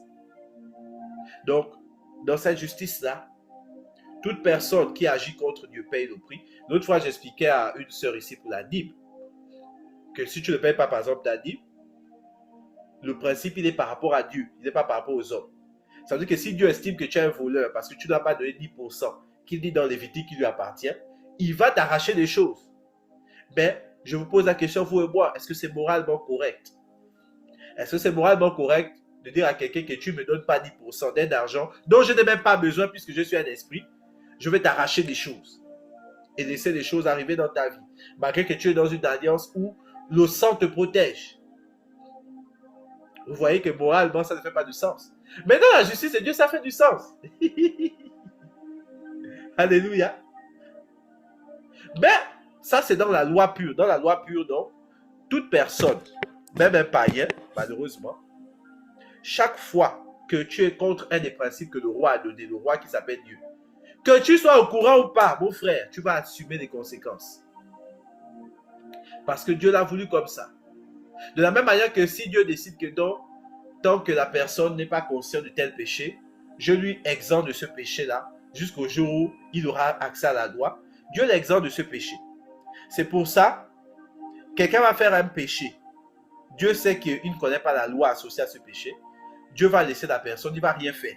Toi, tu vas faire la même chose en sachant ça. Le même jour, tu meurs. Le même jour. Et tu vas dire, mais Dieu n'est pas juste. Oui, au sens de notre morale, moi je le dis souvent, au sens de notre morale, Dieu n'est pas juste. Il faut que tu t'enlèves cette pensée de la tête. Au sens de la morale des hommes, Dieu ne sera jamais juste. Mais au sens de la loi du royaume qui est donc la loi du roi, il est toujours juste, puisque la justice c'est lui. C'est comme un policier dictateur dans nos pays là. La justice c'est lui. Il fait ce qu'il veut. Il est souverain. Quand tu comprends ça, tu es libre. Mais voici comment Dieu a décidé que sa justice sera. Il a appelé ça la grâce. Alors, depuis Jésus, nous sommes dans ce qu'on appelle la dispensation de la grâce. Voici donc la justice de Dieu actuelle, telle que le roi a fait les règles du royaume au moment où nous sommes là depuis que Jésus est ressuscité. C'est que quiconque croit en son Fils l'accepte comme Seigneur et Sauveur. Peu importe ce que tu as fait, dis, tout ce que tu as fait devient ancien. Tout redevient nouveau. Et à chaque fois que tu confesseras un mal, Dieu l'effacera automatiquement. Voici la justice actuelle du royaume. Voici le décret actuel signé dans les arrêtés en l'an 0. Depuis la résurrection, dans l'an 33, depuis la résurrection de Jésus. Écrit officiellement dans le livre des vies au ciel. Que en ce moment, la justice, la dispensation actuelle, c'est quiconque accepte Jésus a droit à ça. Qu'il soit bon, méchant, sorcier, blablabla, blablabla. Quiconque ne l'accepte pas est dans l'Ancien Testament. Vit l'Ancien Testament. C'est le décret actuel. À tous s'applique l'Ancien Testament, mais à ceux qui auront cru s'applique le Nouveau. Donc la grâce, la dispensation de la grâce. Vous voyez maintenant, quand on dit que Jésus est venu accomplir la loi, il est juste venu ajouter une sorte de cadenas par lequel tu peux faire un petit détour. Le cadenas te permet d'ouvrir ou de fermer la loi de l'Ancien Testament à tout moment. Nous, on a la clé pour la fermer sur la vie des gens. C'est pour ça qu'il dit, le Fils de l'homme a sur la terre le pouvoir de pardonner. Ça veut dire que moi, j'ai sur la terre le pouvoir d'amener quelqu'un à la repentance et d'être complètement délivré de ses péchés, peu importe lesquels sont-ils. J'ai le pouvoir de prier pour un païen qui est dans le péché et Dieu lui fera grâce à cause de ma prière. La clé. Le Fils de l'homme a sur la terre le pouvoir de pardonner. Pour ne pas trop donc m'étendre, alors le dernier principe qui est la justice, c'est celui-là. J'espère que par tout le tour que j'ai fait là, vous avez pu comprendre maintenant, dans son grand ensemble, que le mot prix, c'est global pour ce que nous tous on sait. Mais la justice en elle-même, le principe en lui-même qui contient le prix et toute la grâce et tout ça, c'est qu'est-ce que le roi décide, qu'est-ce qui est bon, qu'est-ce qui est mauvais. Et dans ce qu'il a décidé, qu'est-ce qui est bon et mauvais, il y a une loi qui existe constamment, qui est la loi du monde spirituel, qui ne va pas changer. Elle est la même éternellement. C'est celle que nous on appelle souvent la loi de l'Ancien Testament. Elle est toujours là, elle ne va pas partir. Il a ajouté dessus une clause qui la rend complète et parfaite, qui est la clause Jésus-Christ par son sang. Quiconque croit peut fermer tout le truc là sur lui et avoir des accès illimités comme s'il était Dieu lui-même. Être à la droite de Dieu et faire comme il veut. Quiconque prend la clé et ne ferme pas ou préfère ouvrir parce qu'il s'est dit qu'il est juste par ses actes, il ouvre alors lui-même et il part retourner dans l'Ancien Testament, vivre les principes de l'Ancien Testament. Ça veut dire que pour lui, pour être exaucé, il faut qu'il jeûne, il faut qu'il fasse ces trucs. C'est ton choix. Et c'est de ce système-là s'appelle la justice. Qui n'est pas, j'insiste encore, la morale. La vidéo est là, vous pouvez la réécouter. Poser des questions, dire ici frère, tu t'es trompé plus tard, on aura le temps, vous pouvez. Moi, j'aime beaucoup à apprendre parce que je suis humain, donc je sais que je ne vais jamais être parfait. En tout cas, jusqu'au jour de ma mort. Je serai parfait après, là, avec le corps glorifié, blablabla. Mais pour le moment, on apprend nous tous. Donc, si tu écoutes un moment, tu te dis non, ici, je pense quand même qu'il n'y a pas de problème, mon frère. Le témoignage, je pense que je vais peut-être l'annuler, mais vous me direz si vous pensez avoir le temps quand je vais couper l'enregistrement. Si vous êtes patient, sinon je pourrais attendre parce qu'on a quand même duré. Donc pour revenir à résumer ces choses-là, donc on a vu les 4 principes. Amour, foi, fidélité et justice. Il y a d'autres principes, il n'y en a pas que ça.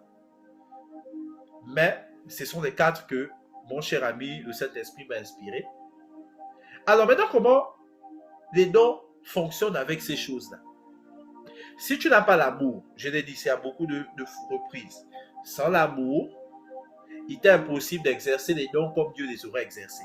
Parce que tu vas exercer les dons avec ton cœur humain, ce qui va faire que parfois, tu vas prier pour les gens que tu aimes, tu vas prier différemment pour ceux que tu n'aimes pas. Ça veut dire que tu ne pourras pas, par exemple, prier pour tes ennemis. Or, si par exemple, tu as un don de sentinelle, il y a des gens à qui Dieu permet de voir des choses dans le monde entier, à haute échelle. Donc Dieu va te montrer des choses, des gens qui font le bien et le mal avec une précision. Mais Dieu veut que tu pries pour eux de la même manière. Il faut que tu sois dans l'amour. La foi, c'est évident. Tu peux avoir un don. Si tu n'as pas la foi, il n'agira pas. Pourquoi? La foi, c'est la main. Celui qui n'a pas de foi, c'est un manchot. Tu ne peux rien faire. Même si tu sais quoi faire, tu ne peux pas le faire. Il faut la foi absolument pour exercer les dons. Beaucoup de gens ne savent même pas quels sont les dons parce qu'ils n'ont jamais utilisé leur foi pour monter dans la prière. Et pour dire, ok, le frère m'a dit que j'ai par exemple le don de guérison, je crois, je vais exercer ça sur quelqu'un. Donc, jusqu'à aujourd'hui, tu n'es pas conscient que tu as réellement ce don de guérison. Parce que tu n'as pas eu la foi pour l'exercer. Aujourd'hui, il y a des gens ici, ils ont des visions, ils vont te dire, ah, je ressens ça, ça, ça. Et la personne va dire, oh, je ressens exactement ce que tu m'as dit, la sœur. Ils n'auraient jamais su ça s'ils n'avaient pas exercé leur foi. Sans la foi, tu vas vivre une vie en pensant que tu n'as pas de dons. Nous tous, on a des dons. Nous tous. Les dons te sont donnés en fonction de la mission que Dieu t'a confiée. Et tout le monde a une mission. La fidélité. Ah, sans la fidélité, il va être impossible de garder ce que Dieu t'a donné et de grandir. Quand tu n'es pas fidèle, tu ne sauras pas garder les dons que Dieu t'a donnés et de les faire grandir. Parce qu'un don n'est pas figé. La manière dont je vois aujourd'hui n'est pas la manière dont je voyais avant. Et la manière dont je verrai en 2026 sera supérieure à comment je vois aujourd'hui. Parce que je garde et je cultive ma vue. Les dons se gardent. Certains d'entre vous vont dire, avant je voyais, aujourd'hui je ne vois plus. Avant je ressentais, aujourd'hui je ne ressens plus. Avant je priais, aujourd'hui je n'arrive plus à prier. As-tu gardé, as-tu cultivé ce don-là? As-tu continué à le mettre en pratique? Et au passage, sachez que les dons sont pour l'utilité commune. Ça veut dire que si tu es quelqu'un qui a des dons mais tu n'aimes pas les autres, mon frère, les dons là vont bien dormir. Les dons ne sont pas pour toi, ils sont pour les autres personnes. Donc si tu vois que tu as un don, que tu avais un moment, il ne se manifeste plus. Toi-même commences à te rendre compte que c'est parce que depuis un moment tu as commencé à t'éloigner des gens. Peu importe la raison pour laquelle tu t'éloignes, elle peut être légitime ou pas, les dons fonctionnent en fonction des gens qui sont à ta disponibilité. S'il n'y a personne, les dons aussi dorment, ils attendent les gens. Et il faut être fidèle dans l'exercice de ces dons-là pour qu'ils continuent de se maintenir et de grandir, donc les cultiver. C'est à cela que sert la fidélité. Enfin, la justice. La justice sert à quoi? La justice va servir un peu comme l'amour à te diriger vers quoi faire. Vous avez vu l'exemple que je donnais pour la justice avec Élie, à qui Dieu a dit de prendre la nourriture d'une femme veuve.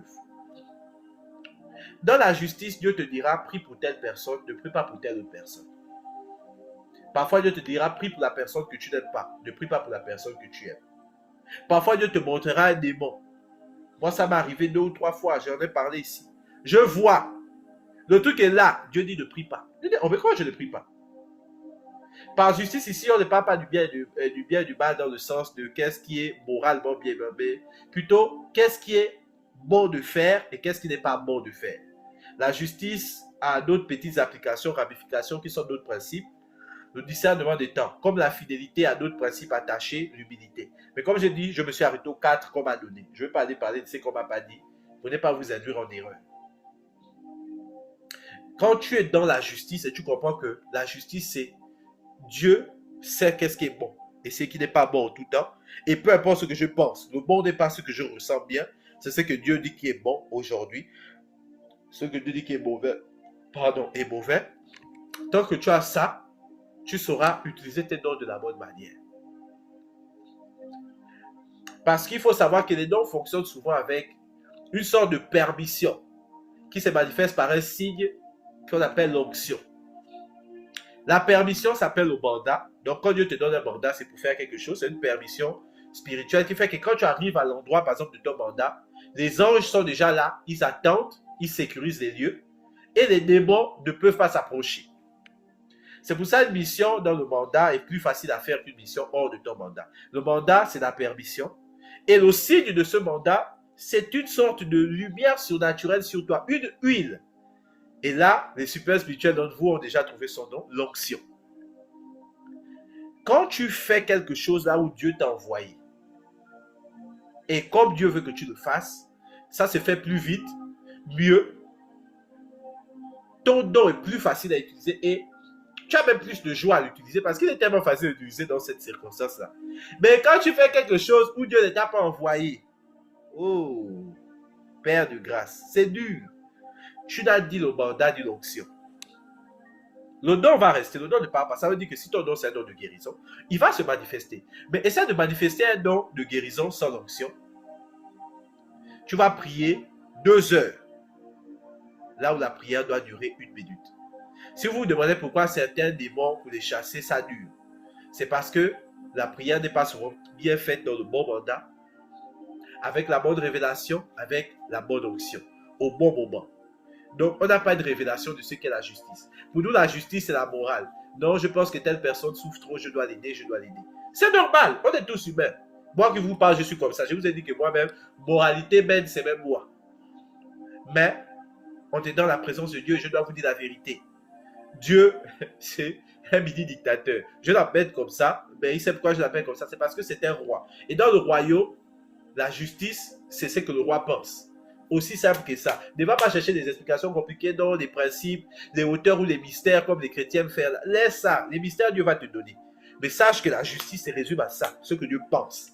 Si Dieu te dit qu'il pense que telle personne ne prie pas pour elle, alors que tu vois la personne souffrir, mon ami, quand tu pries, la prière ne fait rien. Tu transpires. Ton don ne part pas. Et à cause de ton don même, il y a des effets, des manifestations. Mais la prière est dure. Tu dis, mais pourquoi c'est dur comme ça, Seigneur? Dieu dit, tu n'es pas dans le mandat. Je ne t'ai pas donné la permission. Dieu dit, puisque tu n'es pas donné la permission, il n'y a pas le signe de ma permission sur toi. L'onction qui facilite le don et qui accélère la chose. Avec le mandat et la permission, donc avec la permission plutôt que le mandat, et l'onction qui est le signe, tes prières vont ressembler aux prières de Jésus qui disait seulement lève-toi et marche, des trucs comme ça. Si vous vous demandez pourquoi Jésus faisait ça, ce n'est pas parce que Jésus était fils de Dieu. Quand Dieu est descendu sur terre, il s'est fait homme comme nous, avec les mêmes limites que nous. C'est parce que Jésus était constamment dans son mandat et constamment avec le signe de son onction. Il n'était jamais off-time. Il n'était jamais comme off-balance. Il était toujours aligné, équilibré et au bon moment de discernement. Il n'était jamais déconnecté. Toujours à l'endroit où il fallait être à la bonne heure. Et tout se manifestait de la manière la plus facile possible. Et quiconque fait ça, vous le voyez ces gens-là à la télé, ça vous dit que, oh, mince, le gars le don de miracle. Il est dans son mandat. Et il a l'onction donc qui est attachée au mandat. Alors vous allez vous demander, Père, c'est quoi mon mandat? C'est quoi ces choses-là? Si Dieu permet, on en parlera dans les lois, parce que là aussi, je ne sais pas s'il faut que j'en parle. Vous avez vu dans la justice que c'est Dieu qui sait ce qui est bon. Moi, je peux moralement me dire que c'est la bonne chose à dire, parce qu'après avoir dit ça, je dois quand même expliquer. Mais est-ce que c'est ce que Dieu pense? On ne sait pas. Donc, on conclut avec ça. Vous avez un long enseignement, vraiment il est long, hein, mine de rien, avec lequel il y a un certain nombre de détails, par la grâce de Dieu, un certain nombre de choses qui peuvent nous éclairer. Vous avez 4 principes qui font l'homme spirituel. L'amour de Dieu, avec un signe majeur qui s'appelle la miséricorde. La foi, sans laquelle nul ne verra Dieu et nul ne peut agir spirituellement. La fidélité, qui nous permet de garder et de améliorer ce que nous avons, donc de grandir dans la foi. La justice, qui est la pensée de Dieu, à laquelle nous devons nous soumettre entièrement, de peur de lire l'heure. Or, nous retrouvons dans des mauvais endroits au mauvais moment. Nous avons vu que ces 4 principes-là ont un rôle dans les dons. Nous avons aussi connecté chacun des 4 principes à 4 versets de la dernière fois. Verset 4, justice. Ça veut dire que celui qui ne comprend pas bien la justice est dans le verset 4 de Galates 5. Verset 7, la foi. Il faut obéir à une parole de foi en nous. C'est ça que Dieu veut de nous, pas le contraire. Verset 14, l'amour. La révélation de celui qui aime son prochain comme lui-même accomplit toute la loi, c'est le caractère de Dieu qui est l'amour, le premier principe. Verset 18, marcher par l'esprit, la fidélité, par laquelle on grandit et on n'accomplit plus les désirs de la chair, en tout cas de moins en moins. Vous voyez, on a par la grâce de Dieu quelques parallèles là.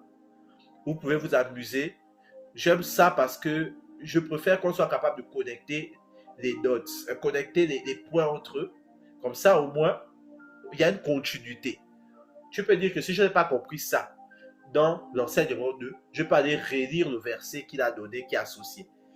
Ou je peux aller voir qu'est-ce qu'il a dit, que c'est, à quoi c'était utile par rapport au don. Peut-être au travers de l'utilité, ça m'enseignera à peu près qu'est-ce qu'il faut faire.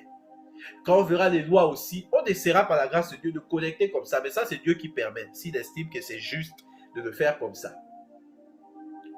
Alors, crois en Dieu, crois en Jésus. Appuie-toi sur l'Esprit. Même si je dis quelque chose aussi que tu n'as pas compris, ou peut-être tu n'es même pas d'accord. Ce n'est pas si grave que ça. Mais appuie-toi sur Jésus. Je ne saurais jamais mieux terminer mes enseignements chaque fois qu'en répétant la même chose. S'il le faut, oublie tout ce que j'ai raconté. mais appuie-toi sur Jésus par l'Esprit qui est en toi. Rappelle-toi de l'Esprit de Dieu. Rappelle-toi qu'il est en toi. Peu importe ce que les gens te diront, l'Esprit de Dieu est en toi. Et il te rend capable de tout. Que Dieu te bénisse.